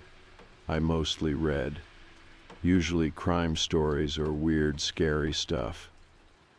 But something happened, and I honestly need to get this out because it has been eating at me. And maybe someone's seen something similar. Or maybe writing it down will help me stop second-guessing myself every time I step outside. I live in Toronto, not downtown, but close. A residential street near a main strip, pretty normal setup, row houses, corner shops, restaurants. You can walk most places if the weather isn't horrible. There is a small off-license, a dry cleaner, a couple cafes, and a gym all on the same block. I moved into this place about 2 years ago. Nothing fancy. Just a small flat on the second floor above a pharmacy. Quiet mostly. At least it used to be. The guy I keep thinking about started showing up maybe a year ago. I remember the first time I saw him because he was working the till at the off-license, and he was unusually friendly. Not in a weird way at first, just memorable. He asked if I wanted a bag, made a joke about the wine I was buying, something dumb like date night or disaster prep, and I laughed even though it wasn't that funny. He asked for my name to print a receipt, and I gave it without thinking because that's what the machine asks, and it's a small shop. You don't really pause in the moment. I didn't see him again for a while. Then maybe 2 months later, I went to the dry cleaner down the street to drop off a coat, and there he was, same guy, same smile. He said my name before I could even hand over the slip. "Hey, you're from the off license, right? You like the Pinot Noir?" I laughed again, but this time it felt off. Not a red flag, just a flicker. Like, sure, maybe he remembered me, but it had been weeks, and I don't drink Pinot that often. I said something like, "Oh, you work here too?" And he just said, "Yeah, part-time," and started ringing me up. And that was it. The third time was when I really felt it, like in my stomach. There's a little coffee shop near the subway station, not one I go to all the time, more like a stopgap when I'm running late. I walked in one morning before work, and he was behind the counter. Same guy. Apron, cap, smiling. He looked straight at me and said, "Medium Americano, 1 sugar, right?" And here's the thing, I had never ordered that in front of him. Not at the off license. Not at the dry cleaner. That was just my usual, something I always got when I was in a rush. I didn't laugh that time, I just stared. He handed me the cup and winked. On the house. I remember I didn't drink it. I walked 2 blocks and tossed it in a bin. It wasn't even that I thought it had been tampered with exactly, just that it felt too personal, like he knew more than he should, more than made sense. After that, I started looking out for him, and I saw him everywhere. Not every day, not in the same shop more than once, but always nearby, always part of something. Once at the sandwich counter in the grocery store. Once helping stock shelves in a corner store across the street. He always said hi, always used my name. Sometimes he'd wave like we were old friends. Once he nodded toward my tote bag and said, "Still reading that novel, huh? You're a slow reader." That one chilled me because the book was in my bag, not visible. The cover wasn't sticking out. I had borrowed it from the library a week before and had only taken it out at home and once at the park. That's when I stopped going to the usual places. I started walking an extra few blocks to get coffee. I switched gyms. I ordered things online that I would normally grab in person. I tried to be invisible. And for a while it worked. Until last month. It was a random Tuesday, warm enough that I had the windows open. I was walking home from work, same route as always, just past 7 in the evening. I passed this plain white van parked 2 doors down from my building. Not suspicious at first glance, no logos, no tinted windows. I wasn't really paying attention until I dropped my keys and bent down to grab them. That is when I saw inside the back seat. It was a mess, not dirty, just cluttered in a way that felt organized in a very specific kind of wrong. There were photos of me, printed out. Some of me walking, some of me at my door, one of me sitting on a bench near the park reading that same novel. There were receipts, not just from stores I had been to, from places I forgot existed, same credit card times, same days. And there was a hand-drawn floor plan of my flat, not just the general layout. Specific things. Where my bed was, the spot where I kept my coat hooks, the shelves I had put up in the kitchen. I froze. I didn't even breathe for a second. I looked around, trying not to look like I had seen anything. The van was empty, doors closed, engine off. I walked past it like nothing had happened. Then I turned the corner and called the police from behind a bus shelter. They took it seriously. or they said they did, but by the time they arrived 10 minutes later, the van was gone. Completely. No trace, no plates. I felt like an idiot. I gave a description. I told them everything, the photos, the man, the floor plan. They nodded and took notes and said they would look into it. Then they left. That night, I barely slept. I kept thinking about every time he had smiled at me. Every time he had said my name. Every time he had been just a little too close, too soon, too often. And then, 2 days later, I walked into the new gym I had just joined, the one far from home, the one I picked specifically because he had never been there before. And there he was, wiping down the machines, wearing the staff shirt, smiling at me like we were starting all over again. I stood in the entrance of the gym, still holding my scan card in one hand, staring at him like I had just seen a ghost in a name tag.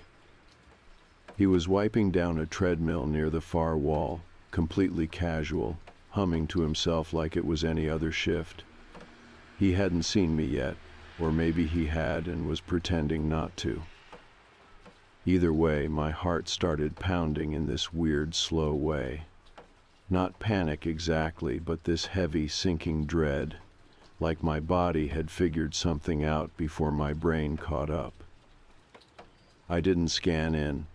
I turned around and walked right back out the front door. One of the girls at the desk asked if everything was okay, and I said something like, "Oh, I forgot my water bottle," and kept walking. I don't even remember the rest of the walk home. I just remember locking the door behind me and leaning against it for a long time, trying to keep my breathing normal. I knew I hadn't imagined it. Same guy, same eyes, same little half smile he always gave me. But now it was different. Before, it was subtle. He would show up and disappear. Friendly enough that it could pass for coincidence. Now it felt like escalation, like he was letting me know he could follow me anywhere. I thought about calling the police again, but what was I going to say?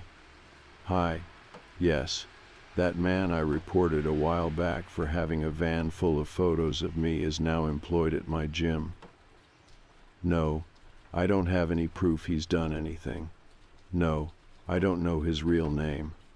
No, he hasn't technically broken any laws that I can prove. It would go nowhere. Or worse, they'd start acting like I was the one who needed to calm down. So I did what most people do. I tried to ignore it. I skipped the gym. I walked different streets. I ordered groceries instead of shopping. I stopped going out in the evenings at all. My world started shrinking, inch by inch, until I was basically just rotating between work and my flat and pretending that was fine. But I couldn't stop thinking about him. Every time I saw a white van, I froze. Every time I passed a shop with a new face behind the counter, I slowed down, scanned, waited. I even caught myself muting calls so I could listen for footsteps in the hallway outside my building. It was like living with this constant static in the background, never loud enough to scream over, but always there. Then something happened that made everything worse. It was a Sunday, rainy. I hadn't left the flat all day. I ordered delivery for dinner and left a note to just drop it at the door. When I opened it, the bag was there, dry, but tucked slightly sideways.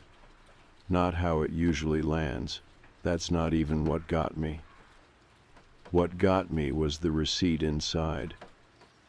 It had my name on it, which was normal. But under the item list, someone had scribbled a message in pen. It said, "You never finish your leftovers." I just stared at it. That was not something a stranger could guess. That was something only someone who had seen me throw out half-eaten meals would know. Someone who had looked in my bins, or worse, through my window. I live alone. I eat alone. There's no one else it could have been meant for. I didn't sleep that night. I called the delivery place in the morning, asked if they could confirm who had been on the route. They gave me a name, not one I recognized. I asked if they could describe him. Tall, they said, light brown hair, wore a hoodie, quiet. That could be anyone. But I knew it was him. Of course it was. The next day, I set up a cheap motion camera outside my front door, one of those basic models people use for mail theft. It was not subtle, but that was the point. I wanted him to know I was watching now, too. Nothing happened for a week. Then one night, just after midnight, I got a notification on my phone. Motion detected. I opened the feed and saw the hallway. Empty.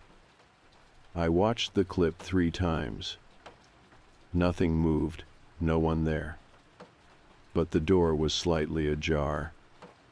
And I never leave my door unlocked. I checked the bolt, still slid across, but the latch was not set right. It was like someone had tried to open it quietly and stopped when it caught. I reported it. I sent the video to my building manager and asked if they had security footage of the hallway. They said they would check. Then nothing. I followed up twice. Still nothing. 2 days later, my camera stopped working, just went offline. I took it down and found that the lens was scratched. Not shattered, just scratched. Deliberately. That was the night I decided to go looking. I pulled up job listings for every business within 6 blocks, checked postings for new hires, looked for overlapping names. I even started walking routes I had avoided, just to see if he would show up again. I needed to know where he would pop up next. I needed to feel one step ahead, even if it was just an illusion. A week into doing this, I walked past a print shop I had never noticed before. Not new, but one of those places that kind of blends in. Cheap flyers, passport photos, that kind of thing. And in the window was a sign. Help wanted. I went inside. He was behind the counter. This time he didn't say my name. He just smiled. Wide. Wider than before. Like we were past pretending. I left the print shop without buying anything. I think I mumbled something like, "Sorry, wrong place," and backed out without making eye contact. He didn't say anything. He just stood behind the counter, that same wide smile stuck on his face like it had been waiting there for me. I don't even remember if there was anyone else in the shop. It felt like everything else disappeared the second I saw him again. I walked fast, too fast. It wasn't quite running, but definitely not normal. My heart was pounding, my hands were damp, and I couldn't shake the feeling that I had just walked into some kind of performance and now I was the one giving the wrong lines. I made it halfway down the block before I stopped and looked back. He hadn't followed me. He didn't need to. That was the part that scared me most. He wasn't chasing. He didn't need to do anything. He already knew where I lived, where I ate, where I worked out. He knew the brand of wine I liked and how I took my coffee and which days I worked from home. He didn't need to be in a hurry. He already had everything he wanted. That night I didn't go home. I couldn't. I took the train out to a friend's place in Scarborough and made up something vague about a gas leak. They didn't press. I don't think I was convincing, but I looked so bad they just gave me a blanket and put something dumb on the TV. I lay on their couch all night, staring at the ceiling, listening to every small noise like it might be him trying the lock again. In the morning, I went back to the building. Nothing seemed out of place. My door was locked, my mailbox untouched. The hallway was quiet. But when I opened the door, something felt wrong. I couldn't explain it at first.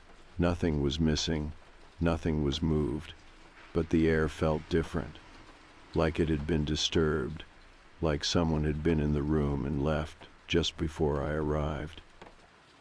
I checked every drawer, every closet, under the bed. I even pulled up the rug just to make sure nothing had been left behind. And then, finally, I opened the fridge. There was a bottle of Pinot Noir sitting on the middle shelf. I hadn't bought any. Not in weeks. It was the exact same brand from the off-license. I sat down on the floor, cold air spilling out from the open fridge, and just stared at it. He had been in my home. I don't know how long I sat there. At some point my phone buzzed, a text from an unknown number, no name, no message, just a photo. It was me, sitting on the floor, staring into the fridge, taken through my kitchen window. That was the moment it stopped being manageable. The second you realize someone has been inside your space, that they can still see you even when the doors are locked and the lights are on, something breaks. Or maybe not breaks, something changes. You stop feeling like a person. You feel more like an object being cataloged. I took the phone and the wine bottle and went straight to the police. They wrote everything down again. They asked if I had proof the man in the shops was the same person. I said yes. I described his face, his voice, the way he always remembered my name. I showed them the photo. I told them the bottle hadn't been mine. I said it had been left there as a message, or a threat, or both. They said they would assign someone to look into it. That's what they said. But nothing happened. A few days passed, then a week. No calls, no updates. When I followed up, they said the phone number had already been shut down. No registered account. The wine bottle had no prints. And without a name or a record or video footage of him actually entering my flat, there wasn't much they could do. I asked if I could file for a restraining order. They said I could try, but I needed a name, or an address, or something beyond. He smiled at me in 3 different shops. I started noticing things after that, little things. The curtains would be drawn when I swore I left them open. My phone battery would drain faster than usual. The shower mat would be damp before I used it. Nothing big, nothing dramatic, but it added up. I changed my locks. I bought new curtains. I covered every camera on every device. I changed my phone. I deleted every app I didn't absolutely need. I stopped checking in at places. I shut down my social media. I told myself if I shrank my world small enough, maybe he would lose interest. Maybe he would get bored. Maybe he would forget me. Then I saw him again. Not at a shop. Not at the gym. On my street. It was early evening. I had just turned the corner onto my block when I saw someone crouched near the bushes across from my building. At first I thought it was a dog walker. Then he stood up. Same height. Same hair. Same calm, casual walk as he crossed the street and disappeared into the alley without looking back. Like he had been checking something. Or waiting. I waited 5 full minutes before I went inside. I checked every room, every lock, every blind. Everything looked normal. But on the floor of my entryway, just inside the front door, was another receipt.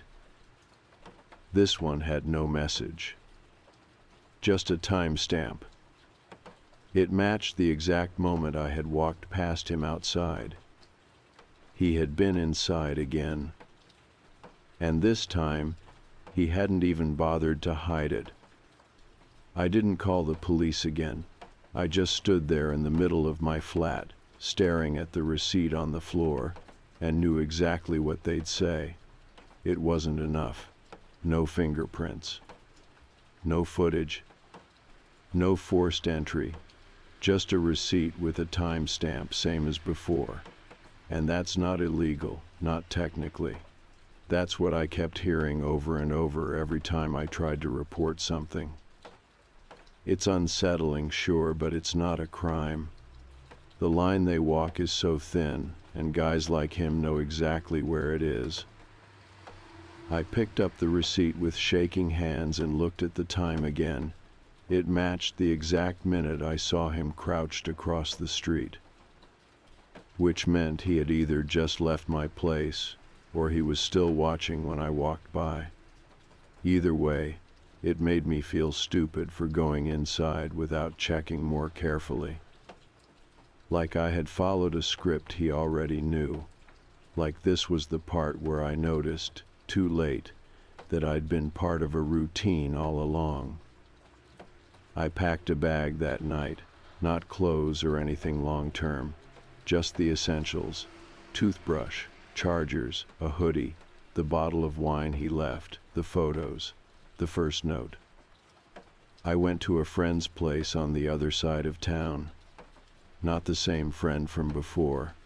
Someone I hadn't seen in months, which I figured made it harder to predict. I didn't say much, just that I was dealing with something weird and needed a few nights away. He let me crash on his couch without asking too many questions. The next morning, I bought a cheap prepaid phone and left my regular one powered off in my bag. I checked job boards again. Tried to find the print shop listing where I had last seen him. But it had already been taken down. I searched business licenses in the area, staff names, anything that might give me a trail.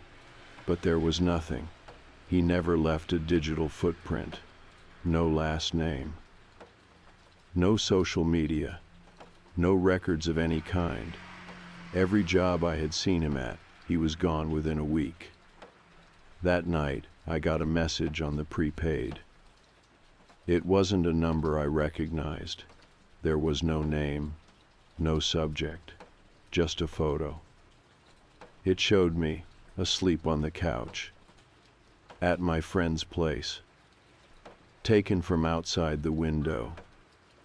I felt the floor drop out from under me. My stomach tightened, and I had to grip the edge of the kitchen counter just to stay upright. I hadn't even told anyone where I was. I hadn't posted anything. Hadn't called anyone from that phone, and still, somehow, he had found me. I turned the phone off immediately. My friend found me packing up and asked what was going on.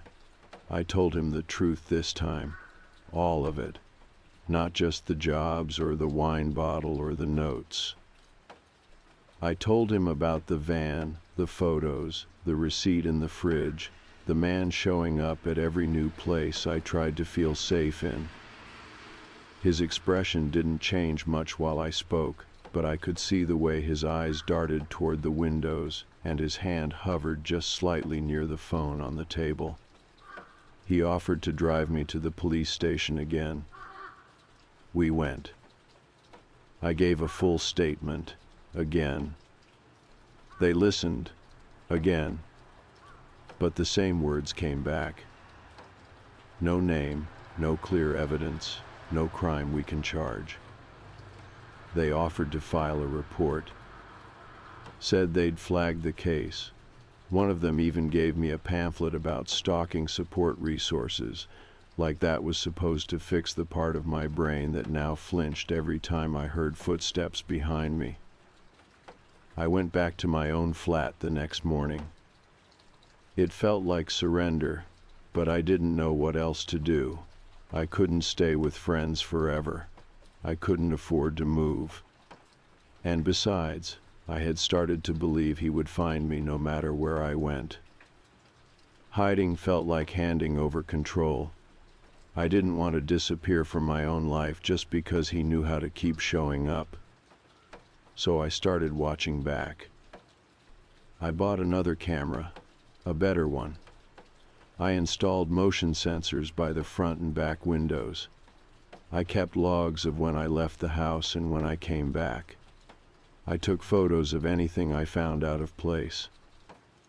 I checked every cupboard, every drawer, every corner, every time I entered a room. Weeks passed. He didn't show up. No notes, no receipts, no photos, no weird deliveries, just nothing. And the silence was almost worse, because I kept waiting. Every time I left my flat, I scanned the faces on the street.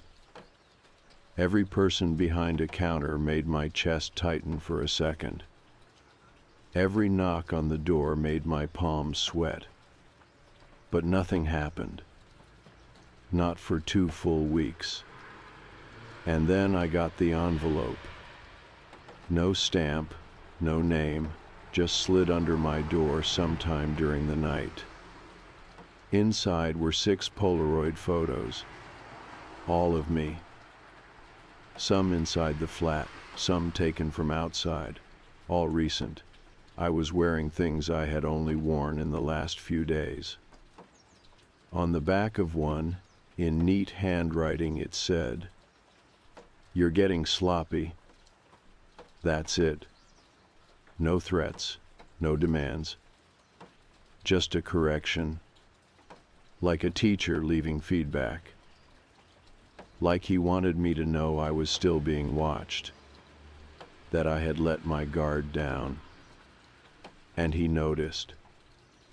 I didn't throw the photos away. I know that's probably what I should have done, but I didn't. I kept them. Put them in a sealed plastic bag, then locked that bag in the drawer under the sink. I couldn't explain why. Maybe it was about control. If I had them, at least I knew where they were. I could look at them again if I needed to. I could prove to myself or someone else that this was really happening. They were physical. They made it harder to doubt myself, which I was doing constantly. He was right, though. I had gotten sloppy. I had started sleeping without checking the locks twice.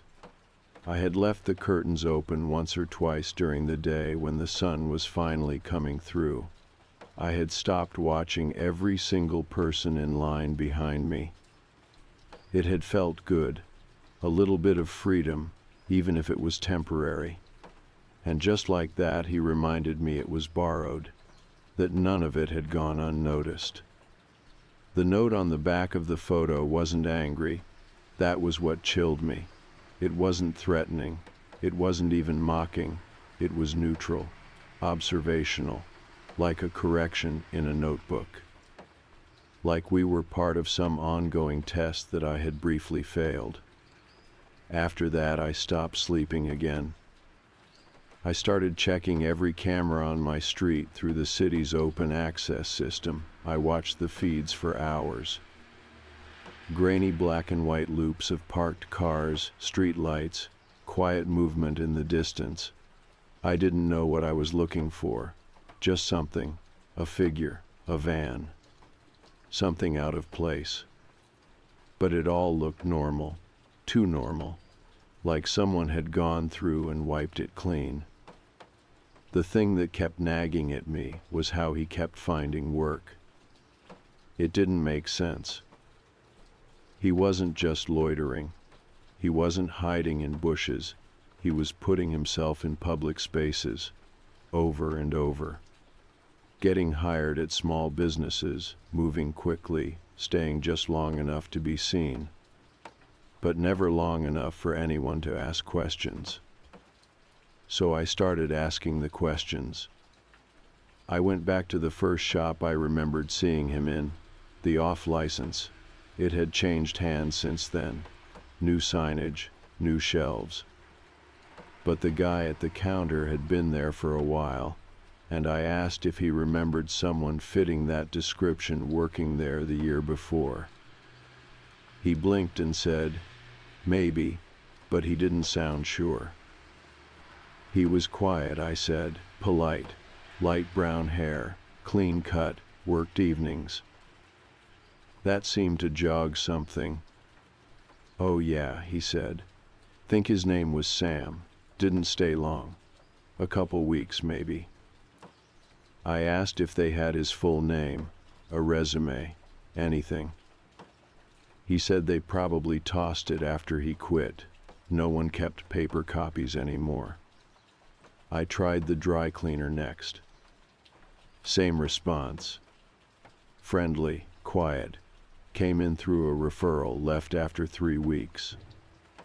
No last name, no ID on file, paid in cash. It was the same pattern everywhere I went. He never gave a real name, never left paperwork.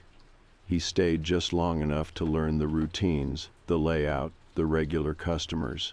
Then he disappeared. And nobody noticed. Nobody except me. That realization hit harder than I expected. This wasn't just about me. I mean, it was, but not only. He had built something around my life, yes, but he had done it in plain sight.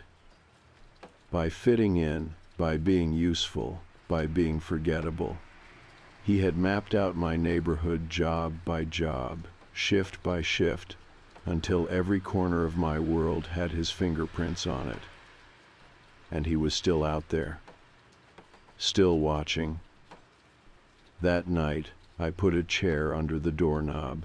Old trick, not foolproof, but it helped me sleep for at least a few hours, or maybe it just helped me feel like I was doing something. I woke up around 3 in the morning to the sound of footsteps in the stairwell outside my flat. Nothing dramatic, just quiet, deliberate pacing, like someone walking up and down one flight, slowly. I didn't move. I just lay there with my heart in my throat, counting the steps. 10 up. Pause. 10 down. Pause. Repeat. I didn't call the police. I don't know why. Maybe because I thought he would hear me. Maybe because I didn't want to make noise. Maybe because I already knew they would be too late. The footsteps stopped after 20 minutes. I stayed awake until the sun came up. The next day I found a paper clip on my welcome mat. Just one. Bent slightly at the middle.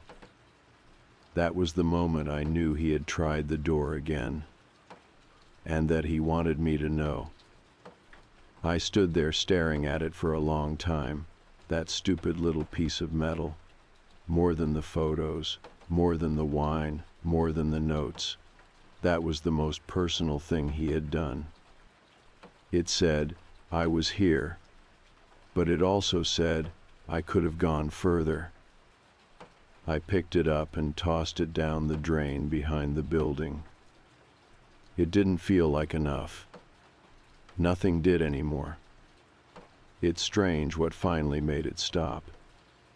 Not the police, not security cameras, not me barricading my door or swapping my phone or staring down every face on the street. Not even the part where I stopped sleeping in my flat and started keeping a hammer next to the bed like I knew how to use it. It was the flyer. I found it taped to the bus shelter at the end of my block. Yellow paper, simple typeface, nothing dramatic. It looked like a lost cat notice or an ad for guitar lessons. But it wasn't. It was a job ad. For a small grocery store across the city, a place I'd never been to. The name didn't ring a bell. But the man on the flyer did. They had printed a photo. Black and white, a little grainy, probably from a security camera. He was looking at something off-screen, mid-step, caught in motion. But the face was clear enough. Him, the man. The one who worked everywhere. The one who smiled and said my name and left notes and opened my door while I was gone. The flyer said he had applied to work there under a fake name. He had been hired for 3 days. Then he vanished. Left behind a locker with nothing inside. No ID. No phone. Just a single page torn from a notebook with someone's name written in the center and circled twice. Not mine. Someone else. Someone new. The store manager had gone online looking for answers and found people posting about strange behavior in other cities. The same man, same tactics, different names, different blocks, different victims. I stared at the flyer for a long time. There was a number at the bottom, not the police, just a regular mobile number. It said to call if you had seen him. I took a photo and walked home slowly. It was the first time in weeks I felt something like pause. Not relief, but maybe a crack in the tension. Like the air had shifted just enough to breathe without flinching. When I got back to my building, I checked the hallway. Empty, quiet. No new notes, no wine bottle, no receipt. For the first time in a long time, there was nothing waiting for me. I sat on the couch and pulled up the photo again. I didn't call the number. I probably should have, but I didn't.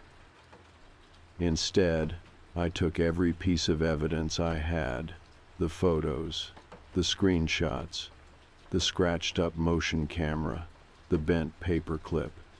I laid them out on my kitchen table and took pictures of everything. Then I backed those pictures up in 3 places, sent copies to myself, to a friend, uploaded them to cloud storage, made sure it would not disappear if something happened to me. Then I packed it all into a padded envelope. I didn't address it. I didn't know who would believe me enough to open it. But I kept it anyway. A record. Because I think that's what he was always doing, making a record, a map of someone's life, traced over with a steady hand, every receipt, every route, every habit. All of it stored in some quiet corner of his mind, not to attack, not to hurt, just to hold, to know, to have. And once he knew it all, once there was nothing left to learn, he moved on. That's what he did with me. He didn't need to be dramatic. He didn't need to end it with some final encounter. There wasn't going to be a confrontation or a chase or a hidden knife under my pillow. He already got what he came for. He finished the puzzle and went looking for another. And honestly, that's what scared me the most. Not that I would be hurt, but that I had been enough. A complete set. And now I was just a closed file. A name that used to matter. It took me a while to come back to normal life, or something close to it. I went back to the gym eventually, a different location, bigger, brighter, more cameras, more staff. I started walking the city again, slowly. At first, I only went out during daylight. I picked cafes where I could see the door from where I sat. I stopped ordering delivery. I only paid in cash. I stopped talking to strangers. I still haven't had a full night's sleep, but it's getting better. I moved a few months after it all ended. Not far, just enough. A new neighborhood, new routes, new faces. I still look for him sometimes. In shops, in crowds, on trains. Sometimes I'll spot someone who walks like him, and my heart will start racing before I even see their face. But it's never him. Not yet, anyway. And I'm starting to believe that maybe he really is gone. Because there are always more blocks, more streets, more people who do not notice the quiet man who remembers your name, even when you never gave it. I don't think he ever wanted attention. He wanted routine. To study you. To learn how you moved. And then leave. Just before anyone else realized he had ever been there at all. So this is me making sure someone does. He was real. He worked in every shop on the block. He watched me live. And then he left. I hope he never comes back. But if he does, at least now, you'll know what to look for.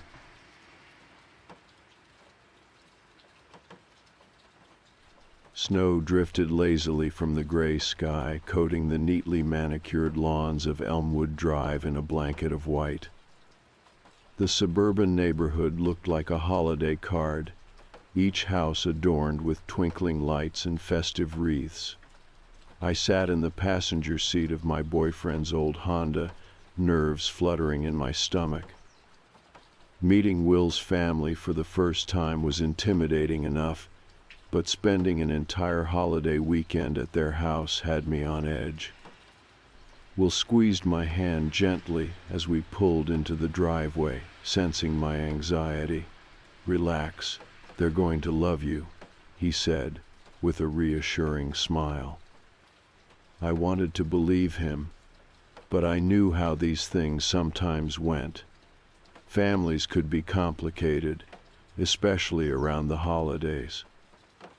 The house itself was beautiful, large, and warmly lit, with icicle lights hanging gracefully from the roof's edge. Warm golden light spilled from the windows, illuminating the freshly fallen snow. It was the kind of house that felt inviting at first glance, a place filled with years of happy memories and traditions. As we stepped onto the porch, the front door swung open, and a woman who could only be Will's mother greeted us with a bright, welcoming smile. She embraced him tightly, then turned to me, her eyes kind and curious. "You must be Clara," she said warmly, pulling me into a surprisingly strong hug. "I'm Janet. We've heard so much about you." I smiled shyly, hoping I wasn't blushing too much. "Thank you for having me. Your home is lovely." Inside, the house was just as cozy as it looked from the outside. A crackling fireplace warmed the spacious living room, and the air smelled of cinnamon and freshly baked bread. Soft Christmas music played quietly from somewhere unseen. I could immediately see why Will spoke so fondly of this place. It was exactly the kind of home I'd always wished for. Janet introduced me quickly to the rest of the family. Will's father, Robert, tall and reserved but polite. His younger sister, Emily, a bubbly teenager who immediately peppered me with questions about college life. And his grandparents, who sat comfortably near the fireplace, smiling at me warmly. I relaxed slightly, comforted by how genuinely welcoming they all seemed. Dinner was ready soon after our arrival, and Janet directed us into a beautiful dining room, decorated tastefully with garland and candles. The large table was meticulously set, plates gleaming beneath the chandelier's soft glow. Everyone took their seats, chatting and laughing casually, clearly familiar with the rhythm of their family gatherings. But as I settled in next to Will, my eyes caught something odd at the far end of the table. A single place was set, complete with silverware, a full plate of food, and even a glass of water. Yet no one was sitting there. Confused, I glanced around the table, waiting for someone to address the obvious oddity. But the family continued chatting, passing dishes around, entirely ignoring the empty spot. Emily noticed my confusion and smiled awkwardly, quickly turning her attention elsewhere. I shot a questioning look at Will, but he stared determinedly at his plate, pretending he hadn't seen my confusion. Janet served me a generous portion of mashed potatoes and smiled warmly. "Eat up, dear. We don't let anyone leave hungry here." I nodded politely, my eyes involuntarily darting again to that strange, empty seat at the table. The food there was untouched but carefully plated, as though someone might arrive at any moment to claim it.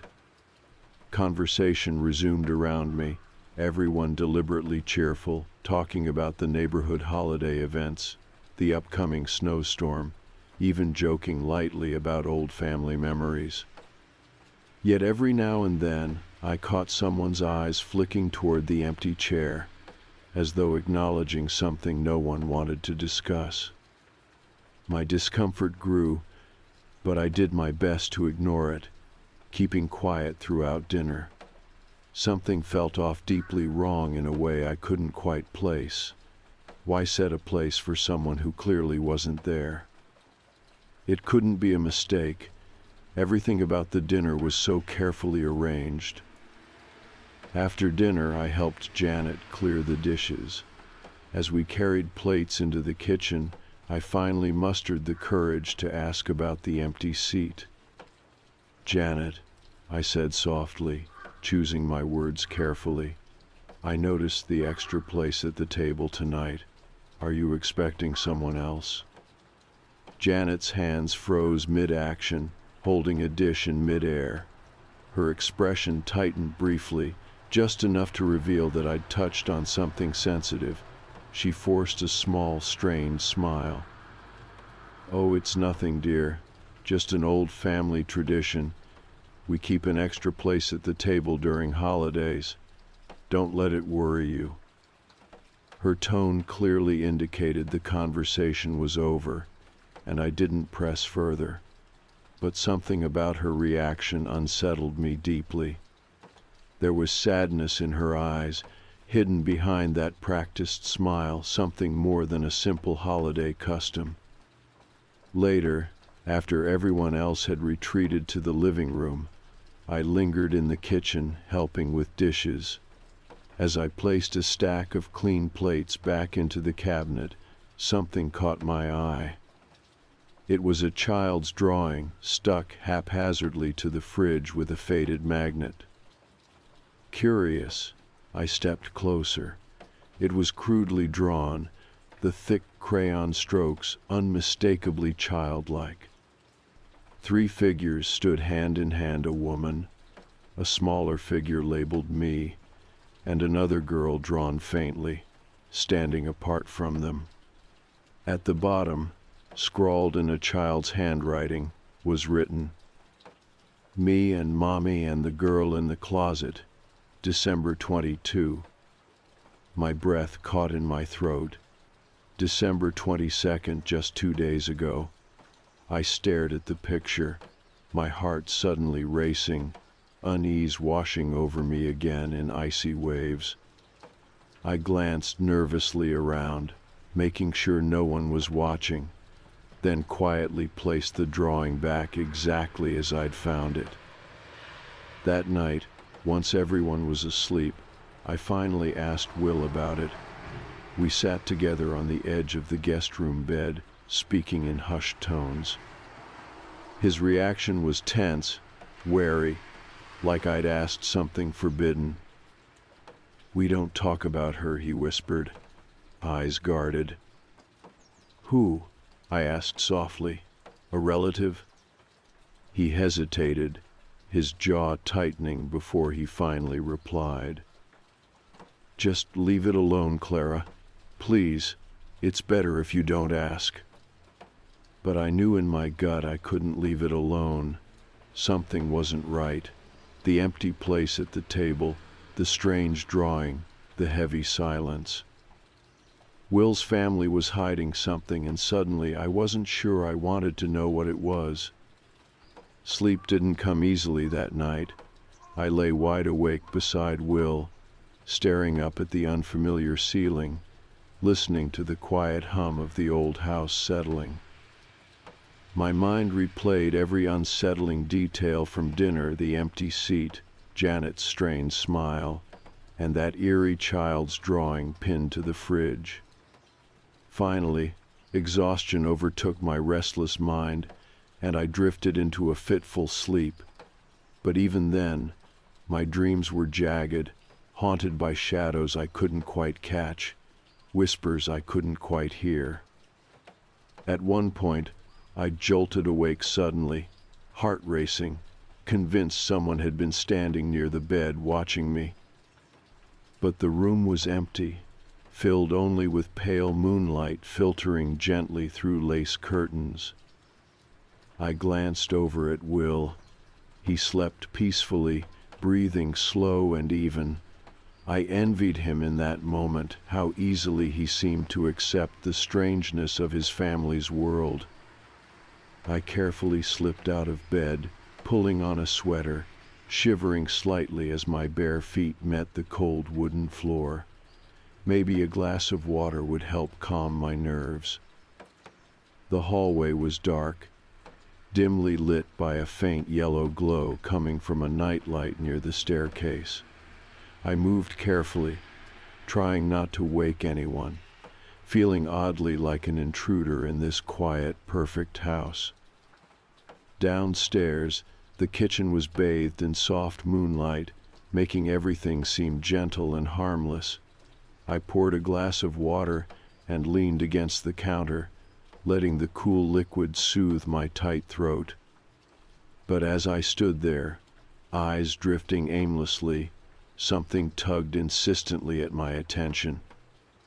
The fridge, that drawing again, its colorful scribbles partially illuminated by moonlight. I moved closer, inspecting it again. The words were still there, clearly written in a child's shaky handwriting. Me and Mommy and the girl in the closet, December 22nd, just 2 days ago. I couldn't let it go.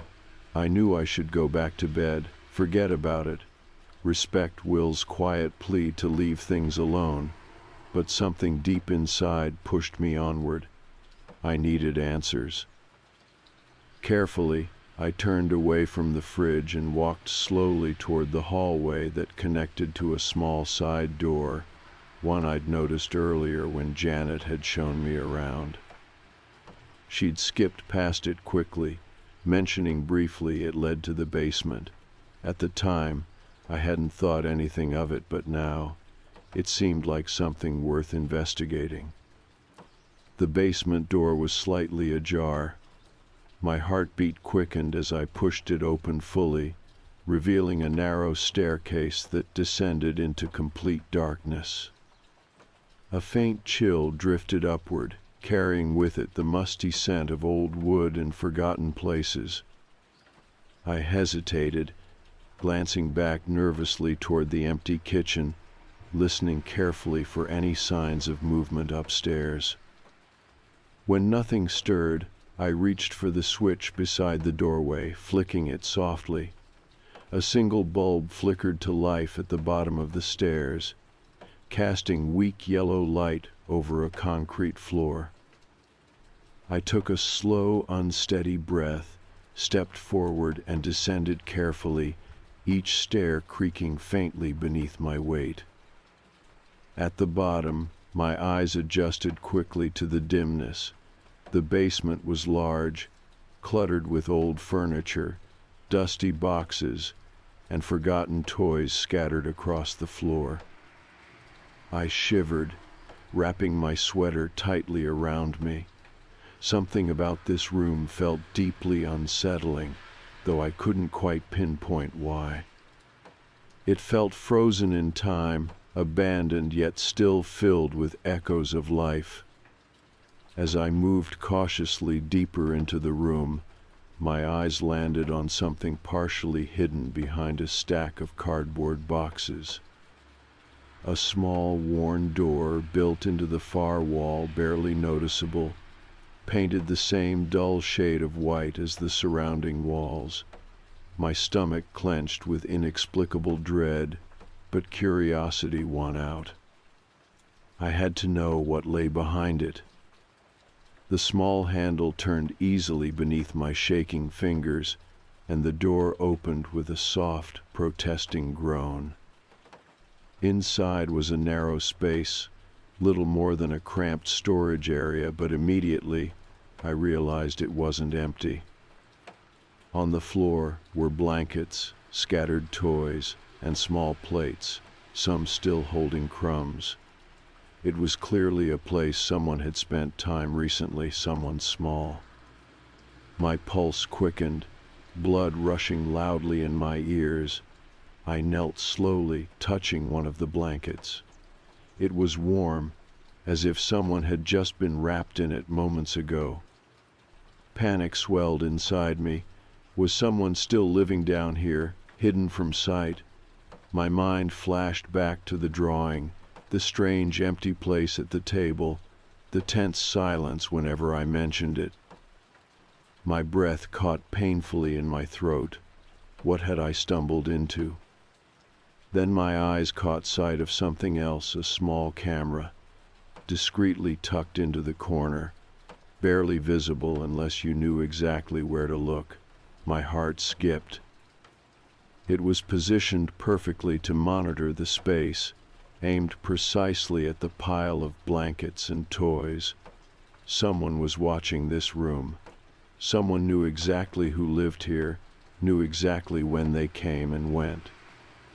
With trembling hands, I followed the tiny cable attached to the camera, tracing it along the wall until it disappeared into a hidden hole in the corner of the ceiling. If the camera was here, the footage had to be stored somewhere nearby, maybe on a computer upstairs, maybe elsewhere. Either way, someone in this house was closely monitoring whoever or whatever was staying in this hidden place. Suddenly, a soft sound broke the heavy silence, a faint creaking, somewhere above me, perhaps footsteps upstairs.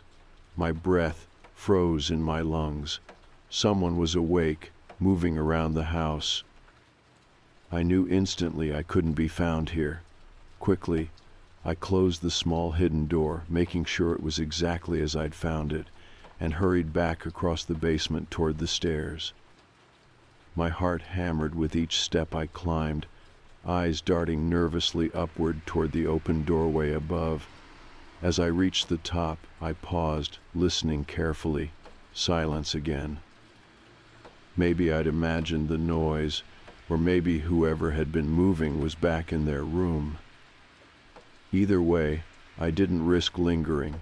I flipped off the basement light and moved swiftly through the kitchen, up the stairs, back down the hall toward the guest room.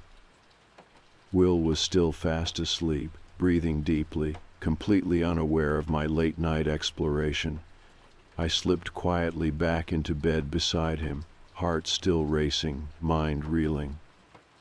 I'd found something terrifying hidden in the heart of Will's seemingly perfect family home, a secret room, a hidden camera, and evidence that someone else lived silently, secretly, in the basement. And worse still, I was certain Will's family already knew.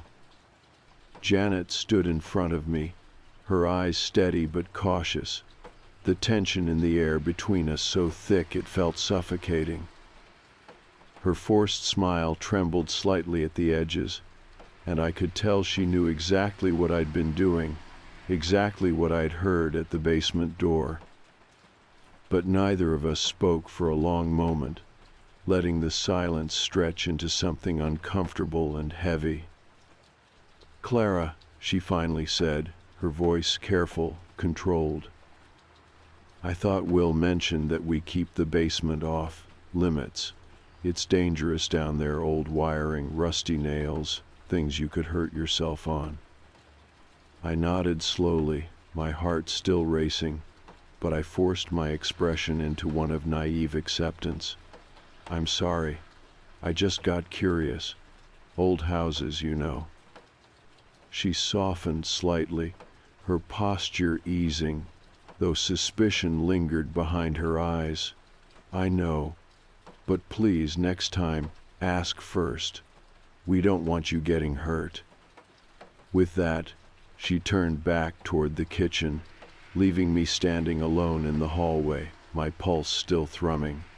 I glanced back at the basement door one last time. Whatever or whoever was down there clearly needed help. Yet, confronting Janet now would only deepen her suspicions. I had to be smarter about this. Will reappeared soon after, looking anxious. "Are you all right? What did my mom say?" "Not much," I whispered back. "Just a gentle warning about the basement. She acted like she was worried about me getting hurt." Will's expression clouded, his eyes darting nervously toward the kitchen. "That's good. Just be careful. They're already watching you closely, Clara. My parents don't like when people start asking too many questions." I stared at him, feeling a fresh pang of doubt. Then what should we do? Someone was tapping at the basement door. It wasn't random noise, Will. It was intentional. "Someone's down there." He hesitated, clearly conflicted. "I believe you, but let's wait until tonight. After everyone's asleep again, we'll check together. If someone's in there, we'll deal with it then." I reluctantly agreed, knowing I couldn't handle this alone.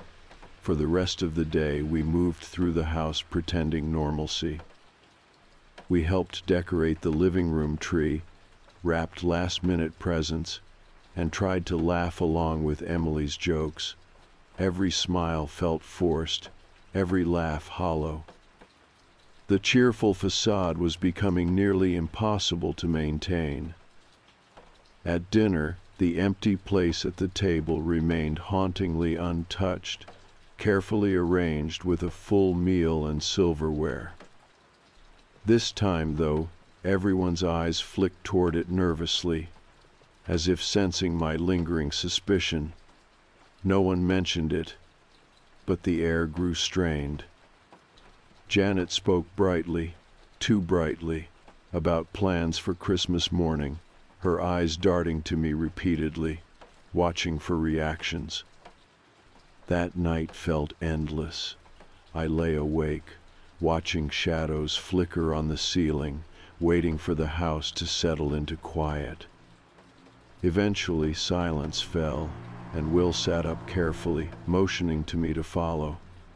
My nerves twisted as we crept from the bedroom, down the hall, and quietly descended the stairs to the basement door. Will paused, listening carefully, then opened the door slowly. The stairwell was dark and empty.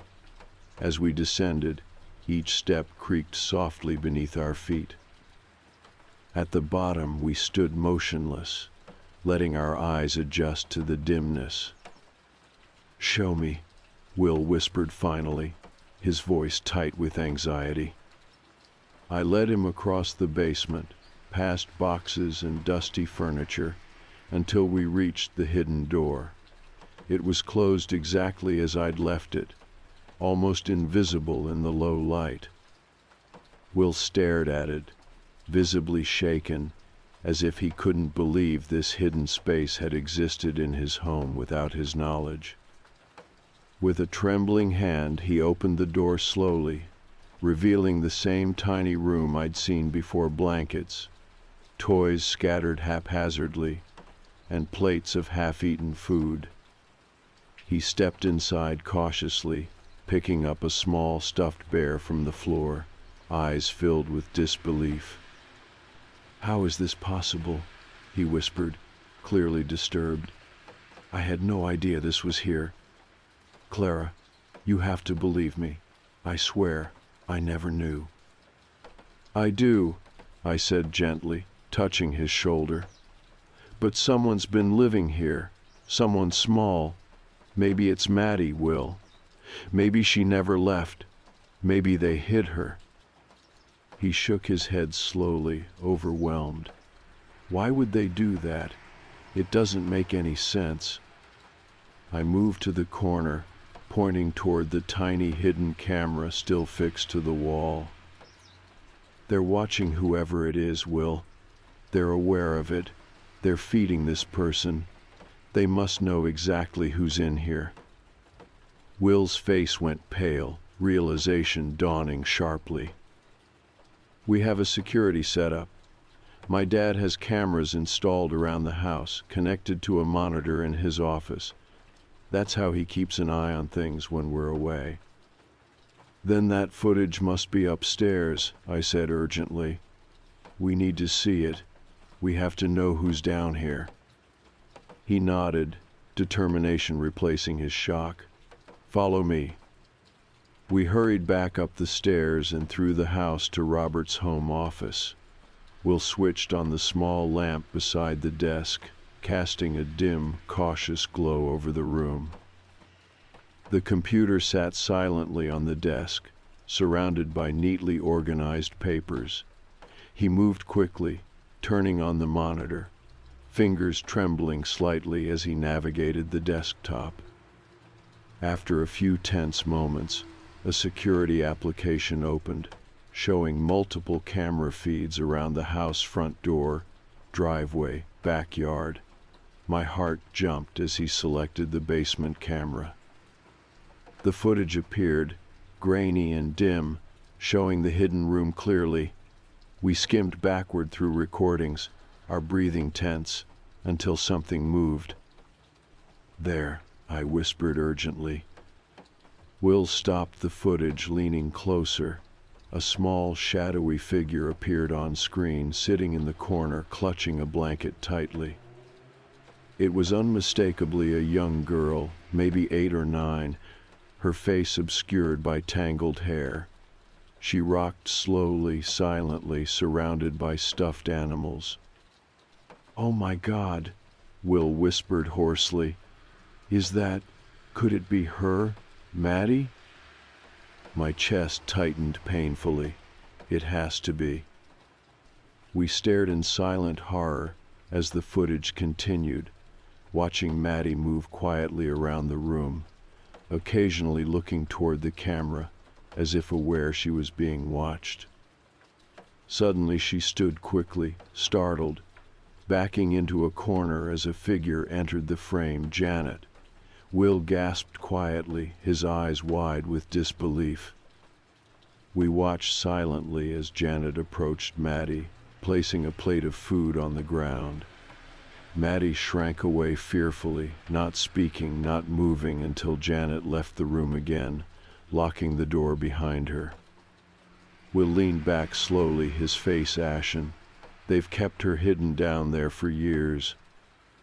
I nodded slowly, dread flooding through me. They never let her go. They never told anyone. Will buried his face in his hands, voice shaking. "What are we supposed to do now?" Before I could answer, footsteps sounded behind us. We turned sharply to see Robert standing in the doorway, his face dark, eyes cold and dangerous. "You shouldn't have done that," he said softly, stepping slowly into the room, blocking our exit. Robert stood in the doorway, silhouetted by the dim hallway light behind him. The quiet menace in his posture chilled me to the bone, and the expression on his face was one I had never seen: calm, cold, utterly controlled anger. He stepped forward slowly, filling the doorway, and folded his arms. It was clear he'd seen exactly what we were looking at on the computer screen. "Will," Robert said quietly, his voice a heavy mixture of disappointment and warning, "I thought you knew better. We raised you to respect our privacy, our rules." Will stood slowly, facing his father, his expression wavering between fear and betrayal. "Dad, please, you have to explain this. You have a child locked in our basement. Maddie, you've kept her hidden for years." Robert didn't flinch, didn't look away. "You're misunderstanding the situation, son. Maddie is safe here, protected." Will shook his head sharply, clearly horrified. "Protected? You mean trapped, hidden? This isn't protection, Dad. It's cruelty. Why would you ever do this?" I remained frozen beside Will, barely breathing, hoping Robert would continue talking. If we were going to get out of this, we needed him distracted. Robert's eyes moved slowly to mine, hardening further. "Clara, I'm sorry you had to become involved in this. You were never meant to know." I swallowed hard, forcing my voice steady, despite the fear clawing at my chest. "But I do know, and we can't pretend otherwise. You've been keeping her prisoner. Your family fostered her, then lied when she went missing. This isn't normal, Robert."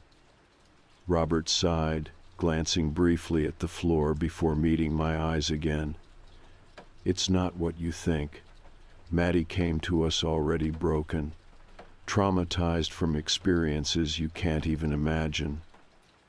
We took her in, tried to help her, but she was troubled, dangerous. She'd hurt herself, hurt others. She didn't respond to treatment or therapy. After a while, there was nowhere else to send her." I shook my head in disbelief. "So your solution was to lock her away, pretend she vanished?" He held my gaze firmly. "Our solution was to protect her and others from harm. We made sacrifices to keep her safe, to keep her away from prying eyes and judgment." "Safe?" Will's voice cracked, strained with disbelief and horror. "She's down there alone, scared, living like an animal." Robert's expression softened slightly, showing a flash of genuine sadness. "We tried everything else. Therapy, medication, specialists, but nothing worked. Maddie wasn't meant for the world outside these walls. Downstairs, she's cared for, fed, monitored. Janet takes care of her every need." "She's your prisoner," Will whispered, stepping closer, eyes blazing with anger and pain. "No matter how you justify it, it's wrong." Robert shook his head slowly, his voice quiet yet forceful. "Sometimes the right thing doesn't look the way you expect. If Maddie were out there, she'd be institutionalized, abandoned by everyone. At least here, she has a home, stability, a family." Will's fists clenched, his entire body shaking with rage. "This isn't family. It's imprisonment. You taught us to be honest, decent. But all this time, you were lying, hiding a child in our basement, pretending everything was normal. What else have you lied about?" Robert's jaw tightened sharply, eyes flashing dangerously. "Be careful, son. You have no idea how difficult this has been for your mother, for me. The sacrifices we've made." "Sacrifices?" Will said bitterly, voice trembling. Like sacrificing our integrity, our humanity? I can't believe I ever trusted you. Robert took another step forward, voice hardening once more. That's enough. I understand your shock, but you'll see it differently once you've calmed down. Clara, you're going to stay here for now. We'll discuss how to handle this later. I shook my head sharply, panic flooding through me again. You can't keep me here. People know where I am. My family, friends, they'll notice if I don't return. Robert's gaze softened, though only slightly. You misunderstand. No one is harming you, Clara. But we need you to stay until we sort this out. You need to understand how important secrecy is. Everything we've done is to protect our family, Maddie included. Dad, please, Will whispered desperately, clearly sensing the threat behind Robert's words. Let Clara leave. She won't tell anyone. I promise. Robert's eyes never left mine, carefully weighing my reaction. She knows too much, Will. She's seen things no one outside the family has ever seen. Will moved protectively between us, shielding me. Then we'll leave together. Clara and I will both go. You won't have to worry about either of us again. Robert's jaw tightened even more, the silence stretching between us painfully. Finally, he sighed deeply, the tension easing just slightly. I'm sorry, son, but I can't let either of you leave. Not yet. You'll stay here until I'm certain you understand the consequences. He stepped closer, hand raised slightly as if to calm us. Go back to your room, rest, give yourself time to think clearly. Tomorrow, we'll discuss this rationale as a family. He moved aside slightly, motioning toward the hallway, a quiet but firm gesture that made it clear refusal wasn't an option. I exchanged a desperate glance with Will, who squeezed my hand tightly. There was no choice, not right now. We moved past Robert slowly, my heart racing, eyes fixed firmly on the floor as we passed him, feeling his stare follow us out of the office. Once we were back upstairs, Will shut the bedroom door, leaning against it heavily. His breathing was ragged, eyes haunted. He met my gaze with raw pain.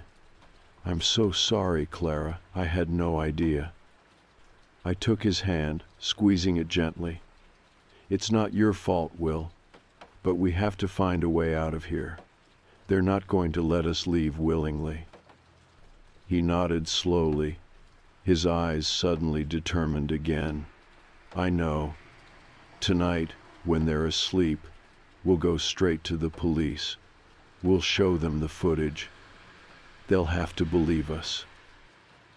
I hesitated, dread churning in my stomach. Will they? Your parents are respected here. They might dismiss us as crazy, especially if your family denies everything. He shook his head firmly. The footage doesn't lie. We have proof. We just need to get out of here with it. We waited silently for hours, listening for any signs of movement in the house. When it finally fell silent, we cautiously slipped from the bedroom once more, moving quickly toward the office. But this time, we froze at the bottom of the stairs, our hearts stopping. The office door stood open, light pouring out into the dark hallway. Robert sat at his desk, waiting, the footage already playing silently behind him. He raised his eyes slowly, meeting ours without surprise. I had hoped you wouldn't try this, he said quietly, voice filled with genuine regret. Now we'll have to do this the hard way. Before we could react, footsteps approached rapidly from behind. We turned sharply just as Janet stepped forward, a needle in her hand, eyes wide and sorrowful. "I'm sorry," she whispered softly, stepping toward us, "but it's for your own good." My heart stopped as Janet moved swiftly toward us, the needle glinting ominously under the dim hallway light. Before either of us could react, Robert was already on his feet, stepping out from behind the desk, his face stern and controlled. "Don't fight this," Janet pleaded quietly, her voice shaking slightly as she approached Will. "Please, Will. Honey, it won't hurt. It'll just help you sleep. When you wake up, everything will make sense again." Will backed away instinctively, eyes wide with disbelief and betrayal. "Mom, no. Please don't do this." But she stepped forward resolutely, determination replacing the sorrow in her gaze. "You left us no choice. We tried to do this gently. We tried to protect you from the truth for your own sake, but you kept pushing." Her eyes flashed to mine, full of regret and frustration. "And now you've dragged Clara into it. We can't risk everything we've worked so hard to protect." Before I could move or scream, Robert stepped behind me, gripping my arms firmly, holding me in place. I struggled violently, but his grasp was iron-tight, unyielding. I watched helplessly as Janet quickly took hold of Will's arm, pressing the needle expertly into his shoulder. He flinched, gasping softly in pain, his eyes locking onto mine for a final panicked second. "I'm sorry," he whispered, his voice thick with despair, before his eyelids fluttered closed, and he collapsed limply into Janet's waiting arms. My heart shattered, tears spilling helplessly down my cheeks. "What did you do to him?" I cried, trying desperately to wrench free from Robert's grip. "You can't do this." Janet turned her gaze back to me, remorseful but resolute. "He'll be fine, Clara. He'll sleep for a few hours. When he wakes up, we'll explain everything again. He'll understand why we've had to do these things, why Maddie has to stay hidden." I stared at her in horror, unable to believe what I was hearing. "Understand? You've imprisoned a child. Now you've drugged your own son. You're out of your minds." Janet flinched visibly, hurt flickering through her eyes. But Robert's grip only tightened, his voice stern beside my ear. "We didn't want this, Clara. You forced our hand. If you'd stayed out of things, none of this would have happened." "Stayed out of things," I snapped, anger temporarily overpowering my fear. "You mean ignored the little girl trapped in your basement? Pretended your lies were okay?" Janet gently laid Will onto the sofa in the office, brushing his hair from his forehead with a motherly tenderness that seemed disturbingly at odds with her actions. She straightened, turning back toward me slowly, expression carefully blank. "Maddie wasn't the first," she admitted quietly, eyes holding mine steadily. "This family has been caring for troubled children for years. We took them in when no one else would. Maddie was special but complicated. She couldn't handle the outside world, Clara. She was dangerous to herself, to others. So your solution was locking her away forever." My voice trembled, disgust dripping from every word.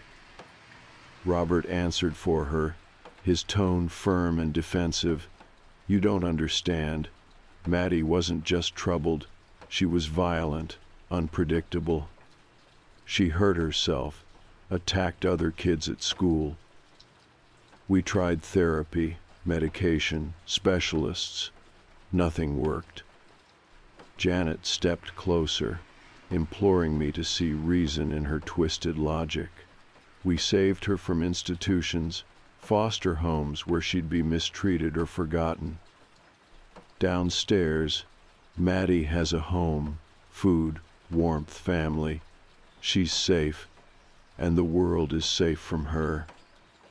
My stomach churned violently.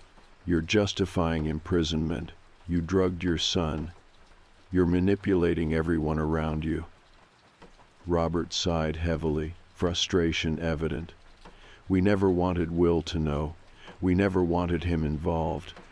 He was supposed to stay unaware, protected. You complicated that. Now we have to decide what to do with you. My blood ran cold. Do with me. Janet's expression shifted to pity, mingled with sadness. You know too much, Clara. You can't leave, not now. If you tell anyone, our entire family will be destroyed. Maddie would be institutionalized. Everything we've built, everything we've sacrificed, will have been for nothing. I struggled again, desperate panic flooding my veins. People will come looking for me. You can't hide me here. Someone will notice I'm gone. Robert shook his head grimly. We'll make it believable. Your family and friends will think you simply chose to stay here longer. We'll keep your phone active, reply to texts for you. Eventually, we'll make it look like you moved away, started fresh somewhere else. Tears blurred my vision, despair washing over me. They had planned this thoroughly, coldly. Janet reached gently toward my face, wiping a tear softly from my cheek. Please, Clara. Make this easy for yourself. For Will, cooperate with us. We'll make sure you're comfortable, safe. In time, you'll understand. My voice cracked, quiet with defeat. I'll never understand. You're monsters. Robert sighed heavily, guiding me toward the hallway again. I hoped you'd see reason. Unfortunately, it seems we'll need to keep you restrained for now. Panic surged anew as he led me down the hall toward another small room. This one on the first floor, a rarely used guest room. He ushered me inside gently but firmly, shutting the door behind him. Before I could react, I heard the lock click firmly into place. The room was comfortable but sparse. A single bed, a small desk, a window with heavy curtains. I ran to the window immediately, trying desperately to open it, but it had been sealed shut. My heart sank as reality crashed heavily around me. I was trapped. Hours dragged on, marked only by my growing panic. I paced the small room, thoughts racing. Was Will okay? Was Maddie? Did anyone outside suspect the truth about this twisted family? Eventually, the door unlocked softly. Janet entered, carrying a tray of food and water. She placed it carefully on the small desk, eyes gentle but wary. Clara, she began softly, hesitating as if choosing her words carefully. I know this is difficult, frightening, but fighting won't help. Please, eat something. Rest. Where's Will? I demanded sharply. She sighed, sitting slowly on the edge of the bed. Sleeping. He's safe. When he wakes, we'll talk again. Explain everything clearly. He'll understand eventually, just as you will. I shook my head bitterly. I won't. I'll never accept this. Her eyes softened sadly. I didn't either at first. But family is complicated, Clara. We do things we never imagined to protect the people we love. Eventually, even the darkest choices become easier. She stood slowly, moving toward the door again, pausing just before leaving. Please, think about it. The sooner you cooperate, the sooner you'll have a life here. Refuse, and we'll do what's necessary." The door locked again, leaving me alone with the echo of her words and the crushing weight of my reality. I sank slowly onto the bed, heart heavy, mind racing. I knew beyond doubt that my only hope of survival lay in escaping, but how when every door was locked, every window sealed? Yet, deep down, beneath despair and fear, something stronger stirred determination. They couldn't break me. I wouldn't let them. One way or another, I would find a way out. I barely slept that night. My thoughts raced relentlessly, torn between fear, desperation, and a determination I couldn't quite explain. Every sound in the house, every creak of the floors, whisper of voices through the walls, set my pulse racing. The small guest room had become a cell, a beautifully furnished cage that offered no comfort, only isolation. I stared blankly at the sealed window, knowing I had to find another way out. Just after dawn, the door opened again. This time it was Janet, looking weary, her gentle face etched deeply with exhaustion and worry.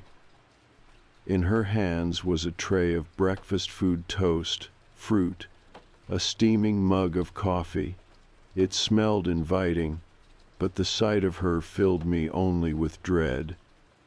"How are you feeling?" she asked softly, setting the tray down beside me. "How do you think?" I responded bitterly, glaring at her. "I'm locked in a room. You've kidnapped your own son. You've kept a child prisoner. None of this is okay." She sighed deeply, sitting across from me on the edge of the bed. "I know how it looks, but Clara, everything we've done—" "Stop," I interrupted sharply. "No more explanations. You can't justify this." She stared at me, her eyes glistening slightly with tears. "Maybe not, but we did it to protect our family. When Maddie came to us, we loved her, but she couldn't be part of the world outside. Every attempt to help her ended badly. We made terrible choices, yes, but always for her sake, and now for yours and Will's too." I shook my head, refusing to listen.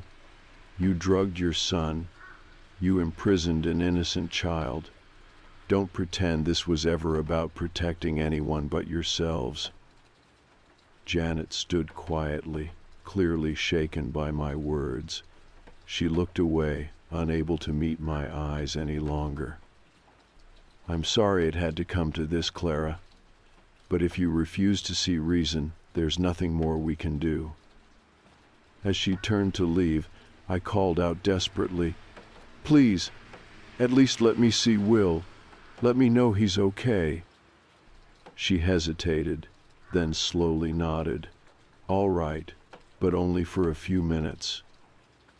Moments later, Will entered the room. He looked exhausted, disheveled, his eyes haunted with guilt and confusion.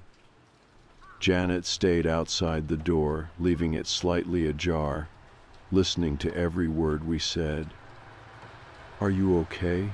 I asked gently, my voice shaking. Will sat beside me, his hands trembling. "I'm so sorry, Clara. I had no idea they would do this. I don't even know who they are anymore." "It's not your fault," I assured him quietly, taking his hand. "But we need a plan. We can't stay here. They're desperate, Will. Who knows what they'll do next?" He nodded slowly, squeezing my hand reassuringly. "I know. Last night, when they thought I was unconscious, I overheard them talking. They said they needed to move Meta, take her somewhere else, away from here, because of us. We don't have much time." I glanced quickly at the open door, then leaned closer. If they're moving her, we have one chance. They'll be distracted. We have to get out and get help. Will agreed, determination sparking again in his eyes. Tonight, we'll make our move then. Be ready. As promised, the opportunity came just after midnight. Through the wall we heard faint noises, footsteps, whispers, and the basement door opening.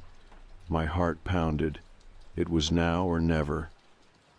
Moments later, Will quietly unlocked my door with a key he'd stolen from his father's desk earlier that day. We moved silently into the hallway, listening carefully. "They're downstairs," he whispered urgently. "Maddie's room is empty. They're loading her into the car. Let's go."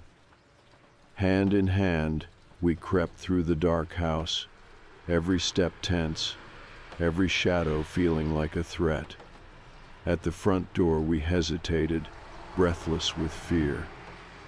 This was it, the moment we escaped, or were caught again. I turned the handle slowly, wincing as the door creaked slightly. Outside, the cold night air greeted us sharply. But just as freedom seemed within reach, headlights snapped on, blinding us. Robert stood beside the car in the driveway, Janet holding Maddie tightly by her side. Maddie was pale, small, her eyes wide with fear and confusion. Janet's face was tear-streaked, pleading silently for us to understand. Robert's expression was cold, resigned. "You can't run from this," Robert warned sternly, stepping forward. "This ends now." But before either of us could respond, flashing red and blue lights filled the street. Police cars pulled quickly into the driveway, officers emerging swiftly. Janet cried out, panicked. Robert looked momentarily stunned, his composure finally breaking. "Put your hands up," an officer commanded sharply. "Step away from the girl." Relief flooded through me as we stepped toward the officers. Robert and Janet hesitated, frozen by shock and disbelief. As the police approached, one officer took Maddie gently into his arms, soothing her quietly. Janet broke down, sobbing quietly as handcuffs were placed around her wrists. As the chaos settled, an officer explained. Earlier, after Will had woken from the sedative, he'd managed to sneak a message from his father's phone to the local police, sending them a brief but urgent plea for help. They'd arrived just in time to witness our attempted escape, confirming the disturbing story we had to tell. The next several weeks passed in a blur of police interviews, statements, and news coverage. Will's parents faced charges: kidnapping, imprisonment, endangering a child. Maddie was moved to a specialized care facility, receiving proper help and support for the first time in years. Will was shattered emotionally, but resolved to rebuild his life on his own terms. Finally, the day came when we left that town behind, the place that had nearly broken us both. As we drove away, Will reached over, taking my hand gently. "Thank you," he said softly, his voice rough with emotion. "You saved me, Clara. Saved Maddie, too. I don't know how I'll ever repay you." I squeezed his hand tightly, looking out at the open road ahead of us. Freedom finally ours again. "You don't have to repay me. We survived together. That's enough."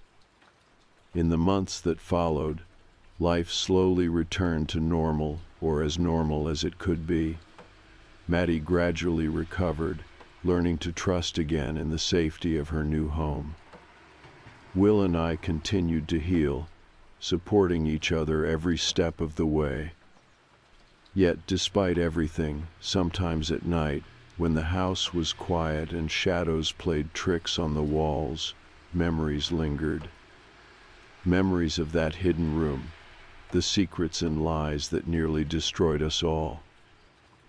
But with each passing day, those shadows faded a little more, and eventually, all that remained was the strength we found within ourselves, the courage to face darkness head on, the resilience to move forward, and the promise of brighter days ahead.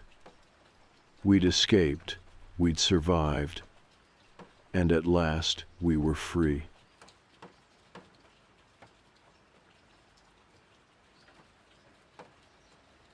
There's a moment I keep coming back to. It was small, barely a detail at the time, but it plays over in my head more than anything else. We were standing on the sidewalk outside the bar, waiting for her ride, and she laughed at something I said. She looked completely relaxed. Her jacket was open. Her phone was glowing in her hand.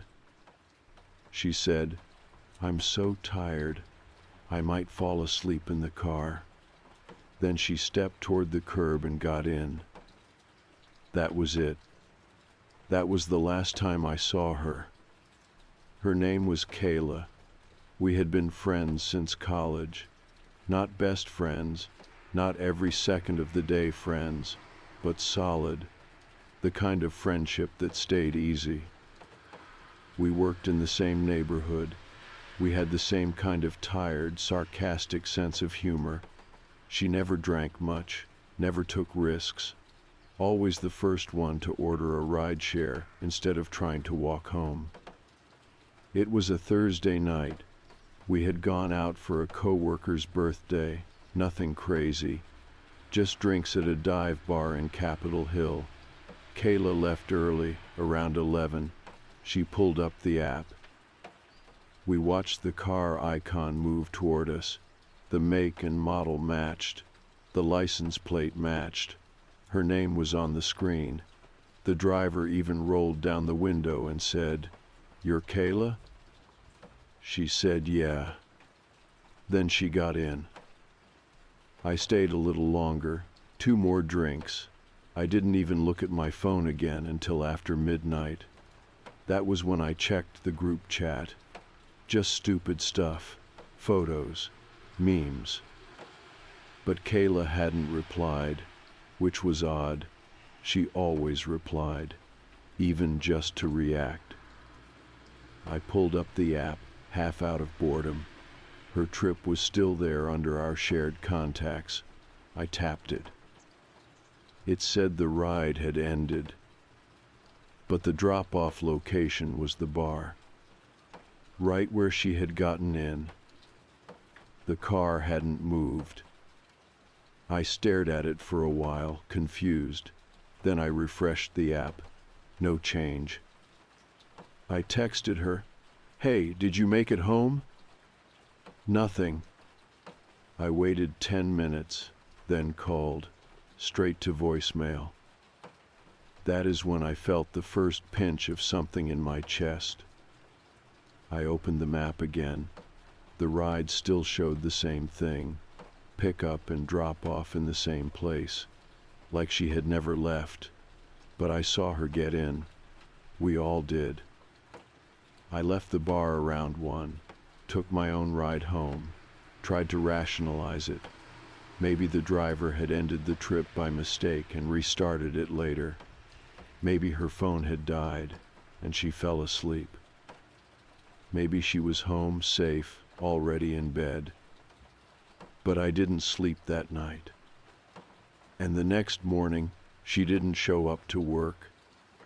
By noon, her manager started asking questions. By 1, her parents had been called, and by 3, the police had been notified. I gave my statement, told them everything, time, location, what the driver looked like. I remembered he was wearing a dark baseball cap, said his voice was low and casual. I didn't get a great look. It was late. I was not paying attention. Why would I have been? The cops looked at the trip log, and that is when things started to break apart. The rideshare company said the trip data was incomplete. that there was no drop-off logged, that the driver's account had been flagged earlier in the week for connection issues. But when asked for the car's GPS movement, they hit a wall. The car had been spoofed. They found that out by day 2. The license plate Kayla saw, cloned. The app ID, hijacked. Whoever had picked her up had mirrored a real driver's credentials, a driver who had been asleep in another part of the city. The real car was parked outside his house, untouched. He had no idea any of this had happened until the police showed up at his door. The car Kayla got into was never located. Not on traffic cams. Not on neighborhood security. Like it had slipped through cracks no one knew existed. Her phone was found on the 3rd day, 6 miles away, in a storm drain behind an abandoned warehouse near the waterfront. It had been wiped. Not just reset, wiped. No photos, no texts, no app data, not even a SIM card left inside. It looked brand new. The only thing they recovered was the serial number. Still hers. Still Kayla's. The search expanded after that. Dive teams, canine units, flyers, news segments. Her photo was everywhere. The one of her laughing with her eyes half closed. I remember thinking how strange it was, seeing that face frozen in time, printed on paper, taped to windows and power poles and bus stops.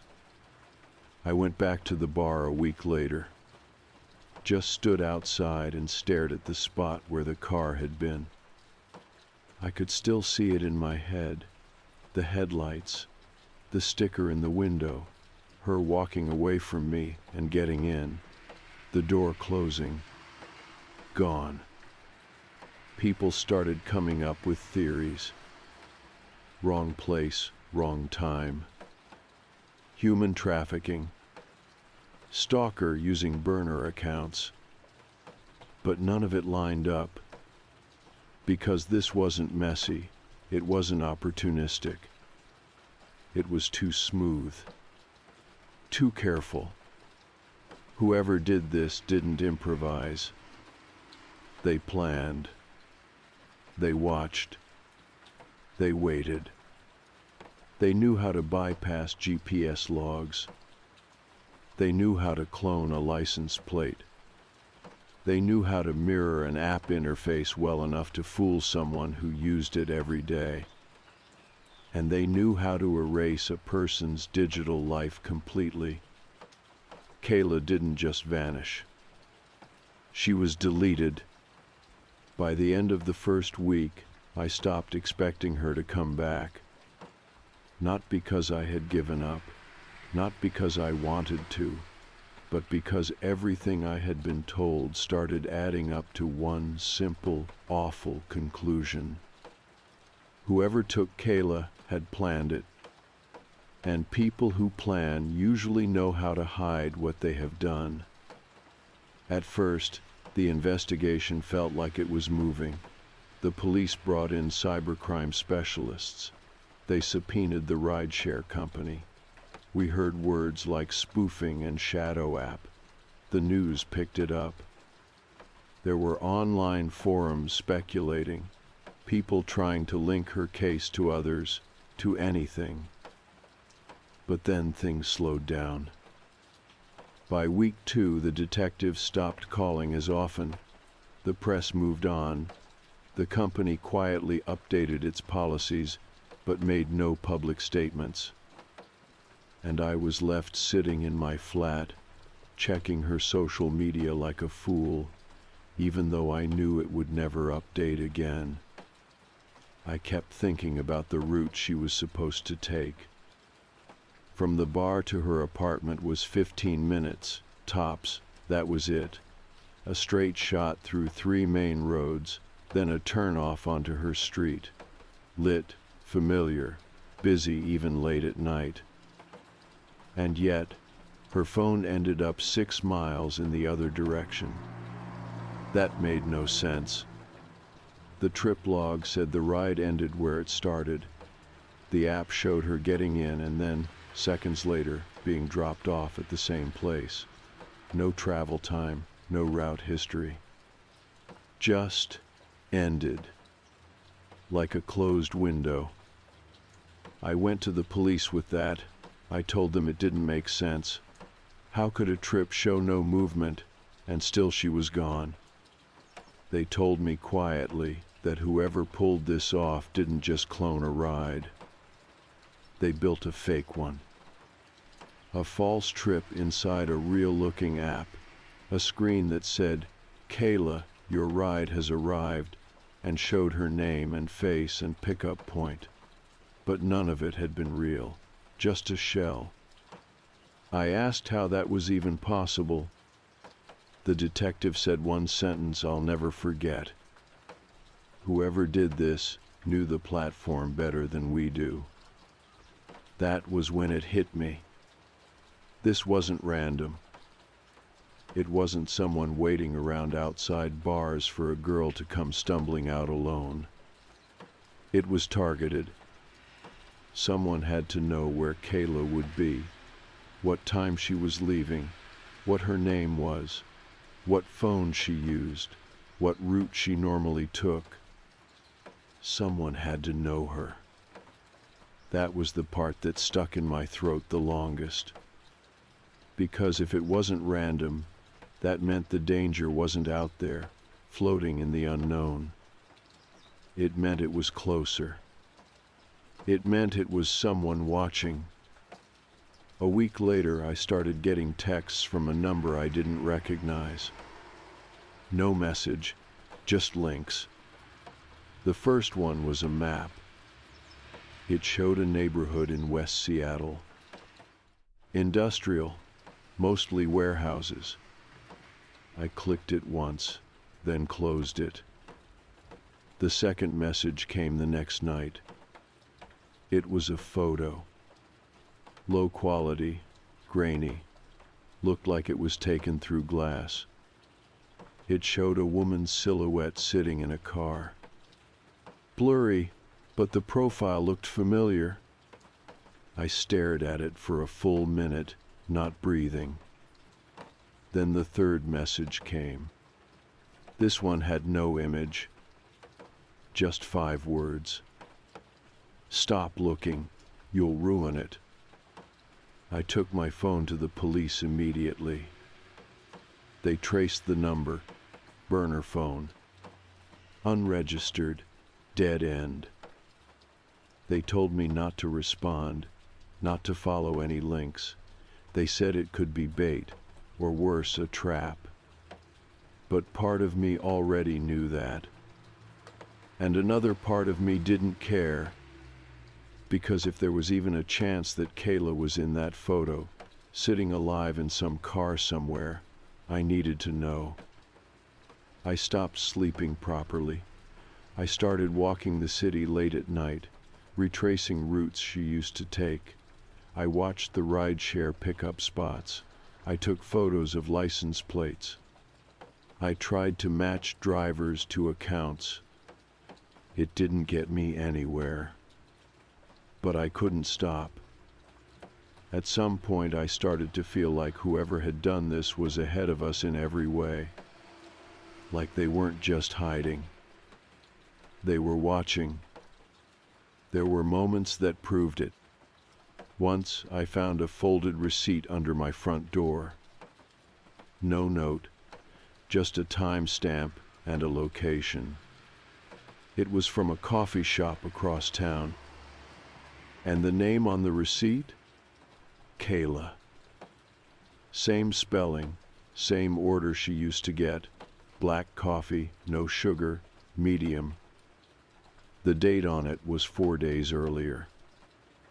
I brought it to the detectives.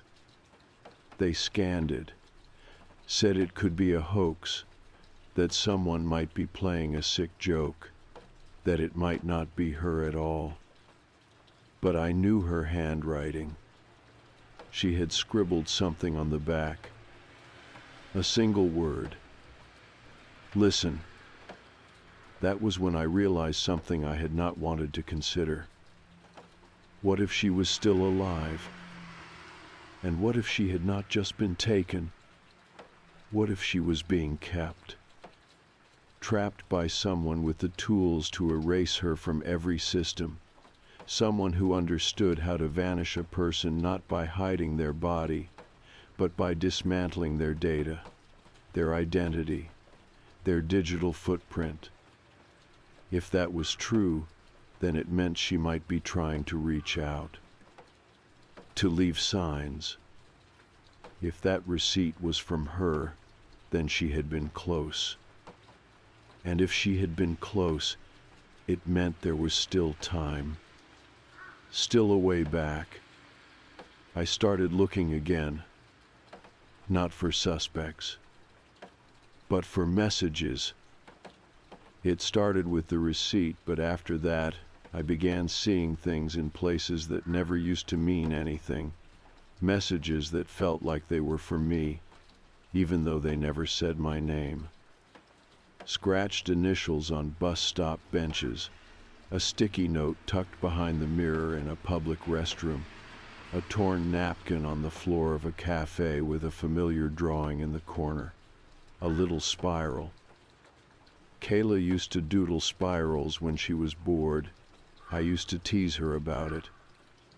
At first, I thought I was imagining it, that I was so desperate for answers that I was starting to assign meaning to everything, that I had gotten stuck in the grief loop people talk about, when your brain won't stop reaching for things that might not be there. But it kept happening, and the patterns got harder to ignore. One night, I found a postcard tucked between my front door and the frame. No envelope, just the card.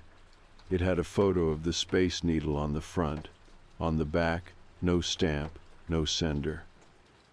Just a message written in ballpoint pen, 3 words. I am close. I sat down right there on the hallway floor, legs folded under me, turning the card over in my hands. The handwriting was crooked, but I would have known it anywhere. The same uneven slope to the right. The same way she dotted her I's with little circles. I had seen her write grocery lists in that exact same hand. I didn't take it to the police. I just sat with it. Because if I showed them, they would say what they always said. No proof, no fingerprints, no way to know when it was written. Could be fake, could be bait, and maybe it was, but it felt real. More real than anything else had in weeks. That night, I did something I probably shouldn't have. I opened up a burner account on a message board known for tracking missing persons and deep web chatter. I posted anonymously, just a few lines, asking if anyone else in Seattle had seen something similar. Clues, hints, anyone who had experienced a ride that felt off. I didn't give names, just asked questions. I got a few replies from trolls, useless garbage, then one that stood out. It said, I know what you mean, it's not just your friend. That was it. I asked for more, but the user never responded again. But it stuck with me, the phrasing, not your friend, just your friend. Like Kayla wasn't the only one. I started digging deeper into the reports, old missing persons cases from the last few years in the area. I found one from late the year before. A man in his 20s who vanished after ordering a rideshare from a concert venue. No footage of him getting into the car, but his phone was found miles away, wiped clean.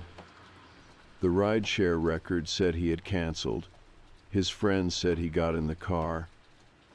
Another case, a college student. Her trip started and ended at the same point. The company said it was a GPS error. Her roommate said she never came back. And those were just the ones with reports, the ones with families who went public. I wondered how many others were out there, just folded into the noise of the city. The people who slipped through without setting off alarms, people who didn't have friends watching the apps, who didn't have their stories pieced together afterward. I started mapping them, printing out a map of Seattle and pinning every case I could find. Kayla, the others, even a few international stories with similar patterns.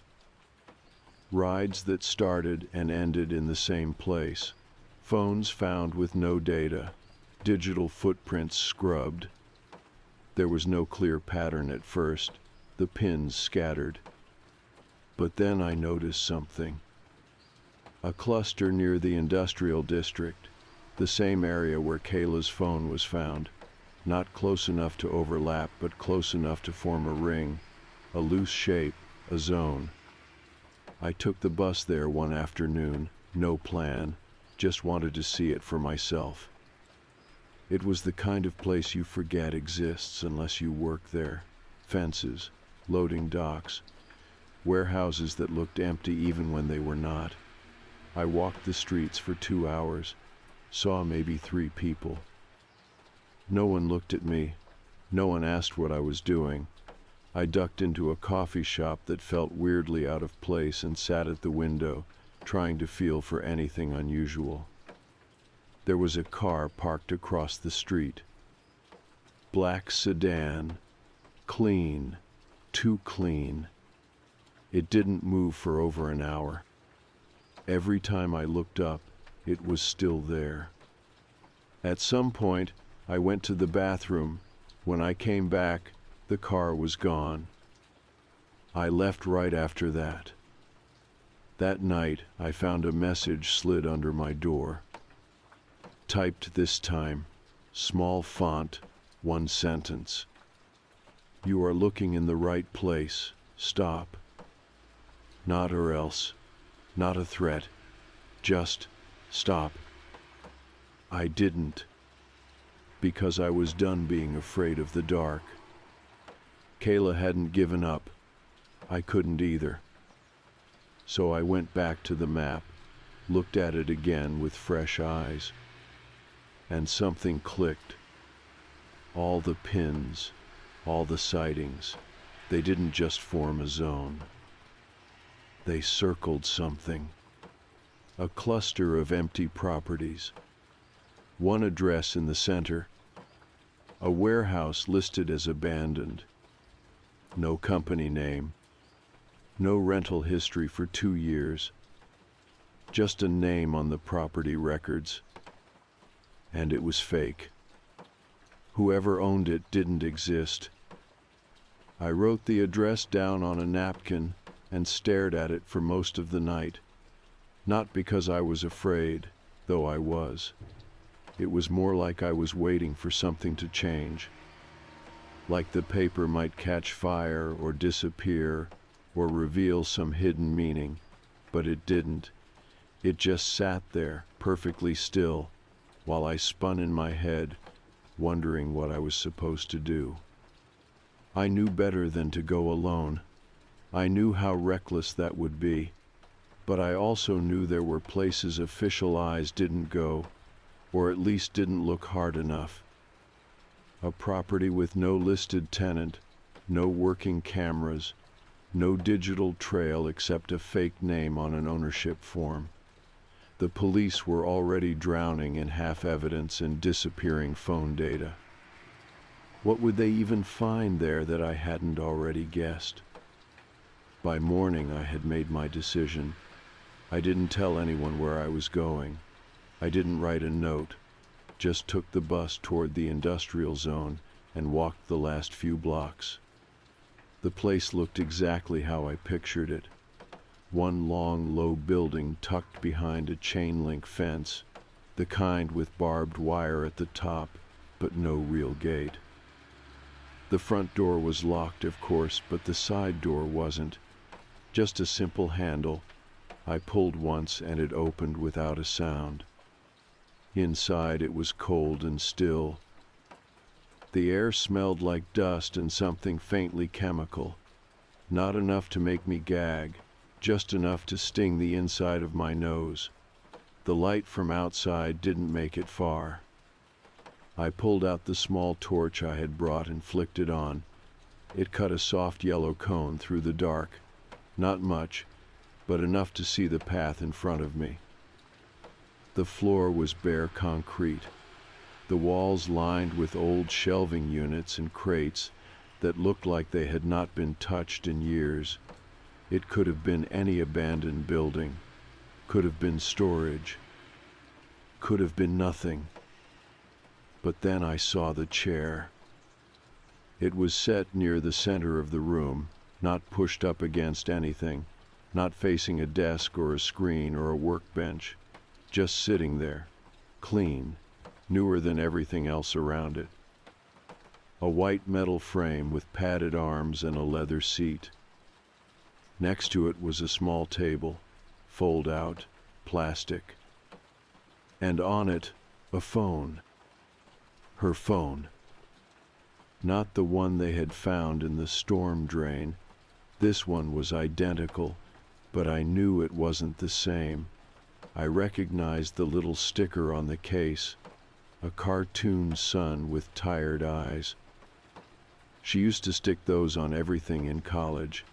We joked that they looked like they hadn't slept in days. I touched the phone gently. It was warm, recently used. There was a buzzing in my ears, not literal sound, just pressure. The kind you get when your body knows something before your mind catches up. I kept going. Behind the far wall, I found another door, heavier, steel. No lock I could see, just a keypad. I stood there for a long time staring at it. I don't know what I thought would happen, that I would hear a noise behind it, that the keypad would light up on its own, that something would move. None of that happened. But then I saw the post-it note. It was curled slightly at the edge and stuck just below the keypad. On it was a 6-letter word, printed in the same handwriting as the postcard. Spiral. I stared at it for a long time. I didn't touch the door. I couldn't. My chest was tight. My fingers were numb. I felt like I had walked into the middle of someone else's plan, and I was too late to stop it, but too early to understand what came next. I backed away, step by step, careful not to touch anything else. And then I left. I walked back through the building, past the chair, past the phone, past the crates, out the same door I came in. I didn't run. I didn't even look behind me. Just walked until I could see other people, buildings, movement, cars. I called the police from a gas station a block away. I told them everything, the chair, the phone, the note, the keypad door. I gave them the address, the fake name on the property records. I told them I was willing to come in and make a full statement. They showed up fast. The entire building was surrounded in under 30 minutes. I stayed nearby, outside the tape, watching. 2 detectives spoke to me. They wrote down everything I said. They thanked me. Then they went inside. I waited, pacing, watching the front, watching the windows. They came back out after about an hour. One of them walked over to me, hands in his coat, face unreadable. He said, "There's nothing there." I stared at him. I said, "What do you mean, nothing?" He said, "Empty. The place is empty. Dust, old equipment, nothing current, no sign of anyone living or working there." I asked about the phone. He said they found one. It was clean. No data. Factory reset. I asked about the chair. He said there was no chair. No white frame, no padded arms, no plastic table. Just an empty floor. I asked if they checked behind the steel door. He said there was no door like that. I looked at him and realized he wasn't lying. They didn't find what I saw. It wasn't there anymore. It had been cleared. Quickly, quietly, like it had never been there at all. They cleared it. That is the thought that would not leave my head. Not maybe I was wrong, or maybe I imagined it, because I didn't. I was there. I saw the chair. I touched the phone. I stood in front of the door. It was real. The plastic table was real. The sticky note was real. And now it was all gone. They cleared it. I walked home that night in a daze, phone in my hand, staring down at the screen without seeing it. I must have replayed the conversation with the detective 100 times in my head, word for word. He had looked calm, not dismissive, not suspicious, but too calm, like he had already made peace with what he was about to tell me, like he knew what I had seen and also knew I would never see it again. I did not sleep. I laid in bed staring at the ceiling, then rolled over and stared at the wall. I kept seeing that chair in the center of the room. It wasn't a regular chair. It had a kind of medical look to it, clean, wipeable surfaces, too clinical for an empty warehouse, like it had been brought in for a reason, and I had not checked under it. I hadn't even thought to. What if something was taped underneath? What if there had been blood? My mind kept spinning out in all directions, all the things I missed, all the moments I hesitated, and how much of it might have mattered.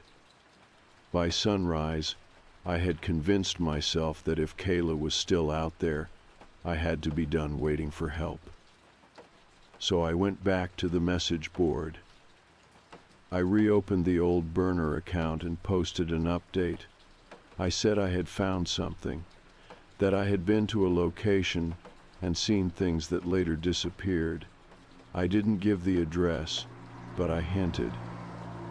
I said it was near the waterfront, near the freight line. I said if anyone else had been tracking similar cases, I wanted to talk. I expected silence. Instead, I got a reply 2 hours later. It said, "Check your mailbox."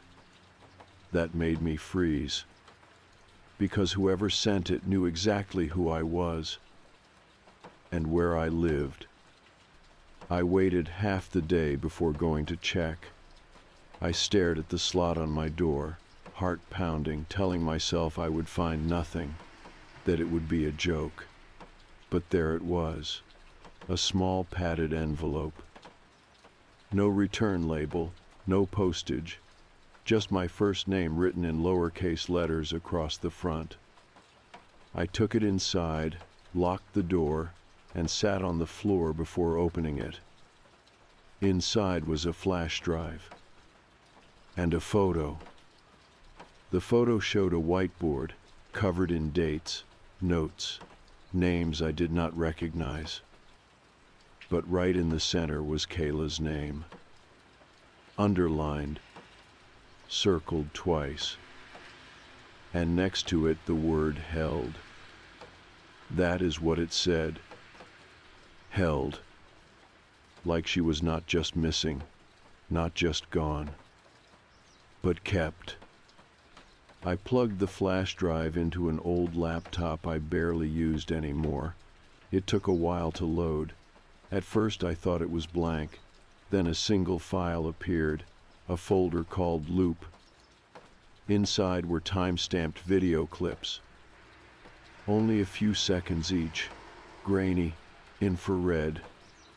They showed what looked like the inside of a small room, one wall visible, a mattress on the floor, a steel toilet in the corner, the same frame every time, just different angles of movement.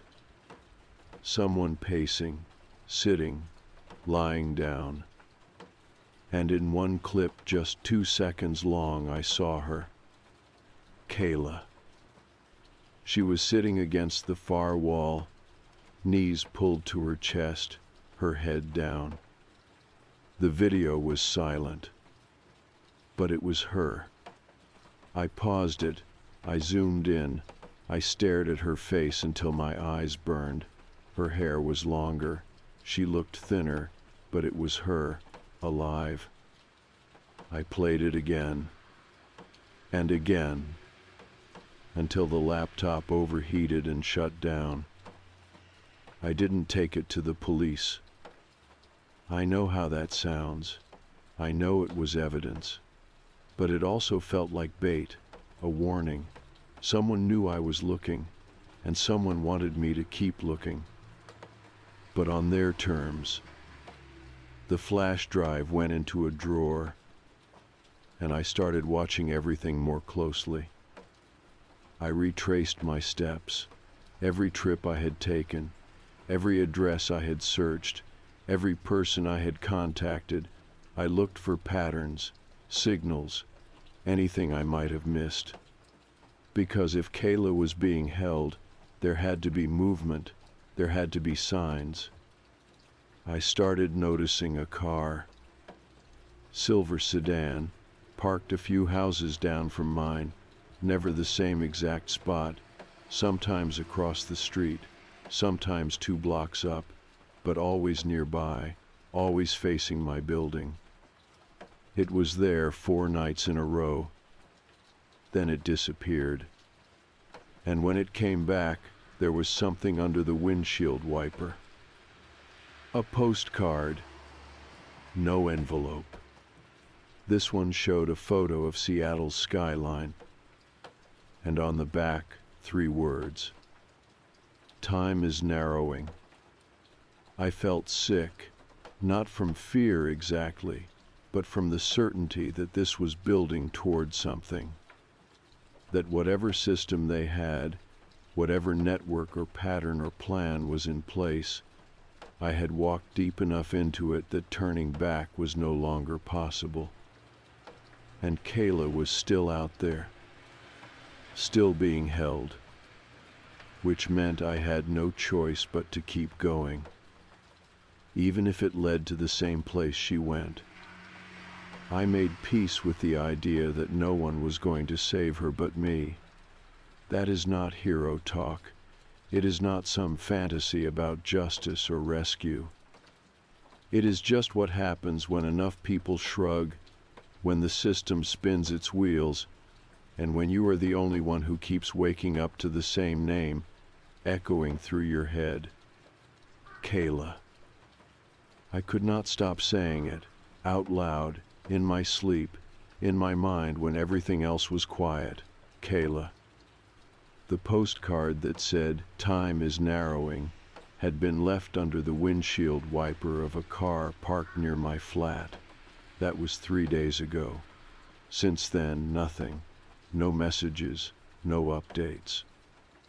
The message board account I used had been deactivated. Not by me, just gone. I tried to reset it. It said the user never existed. I did not tell the police.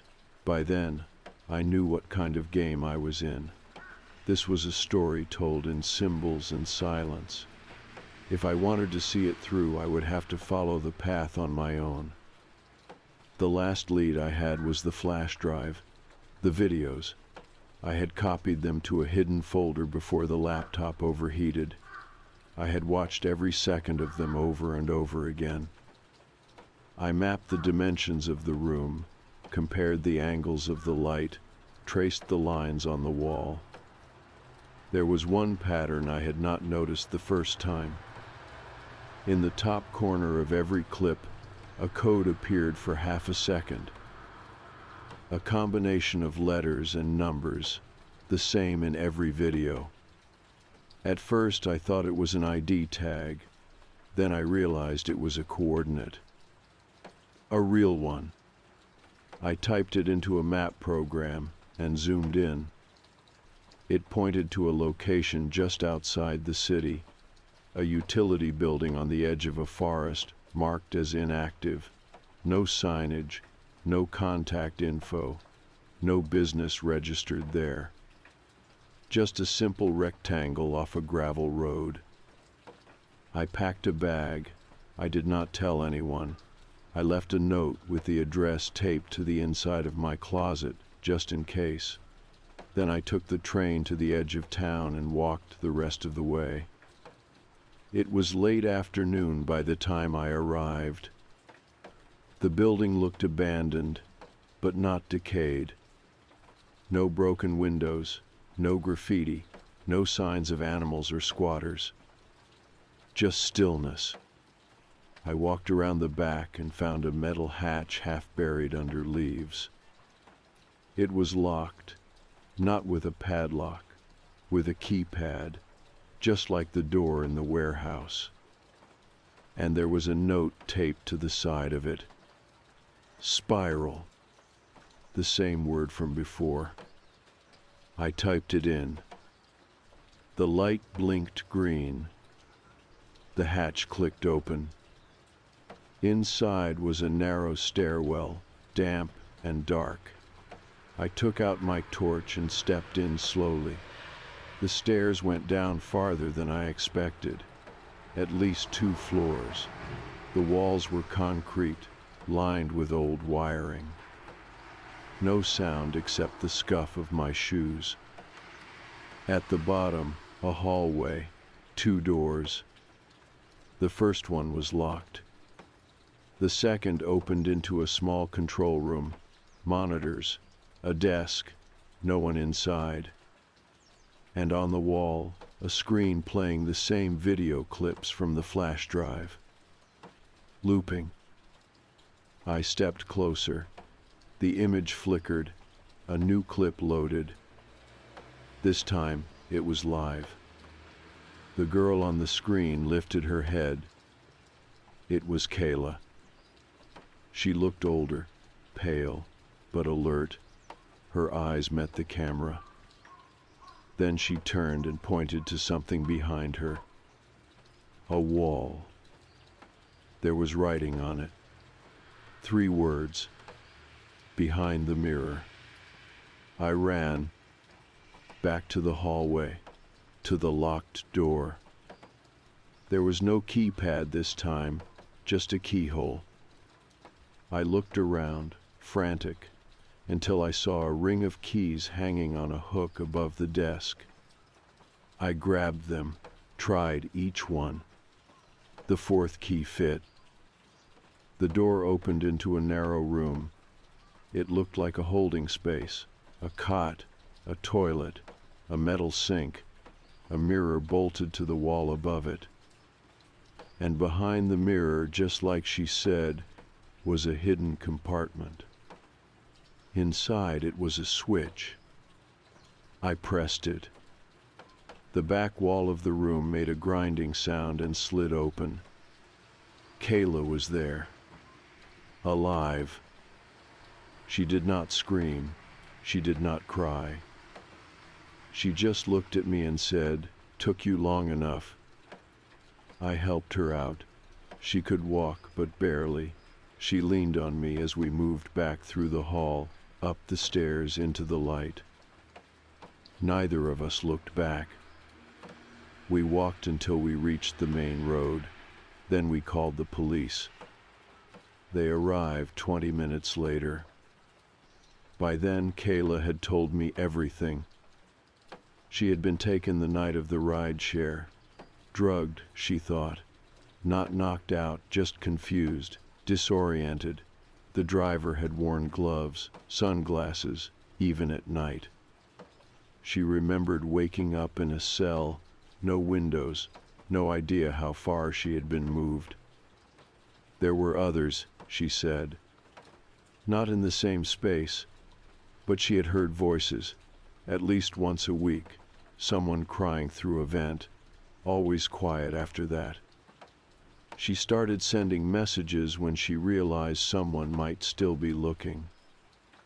Notes slipped into trash pickups, drawings hidden in library books, stickers in public bathrooms.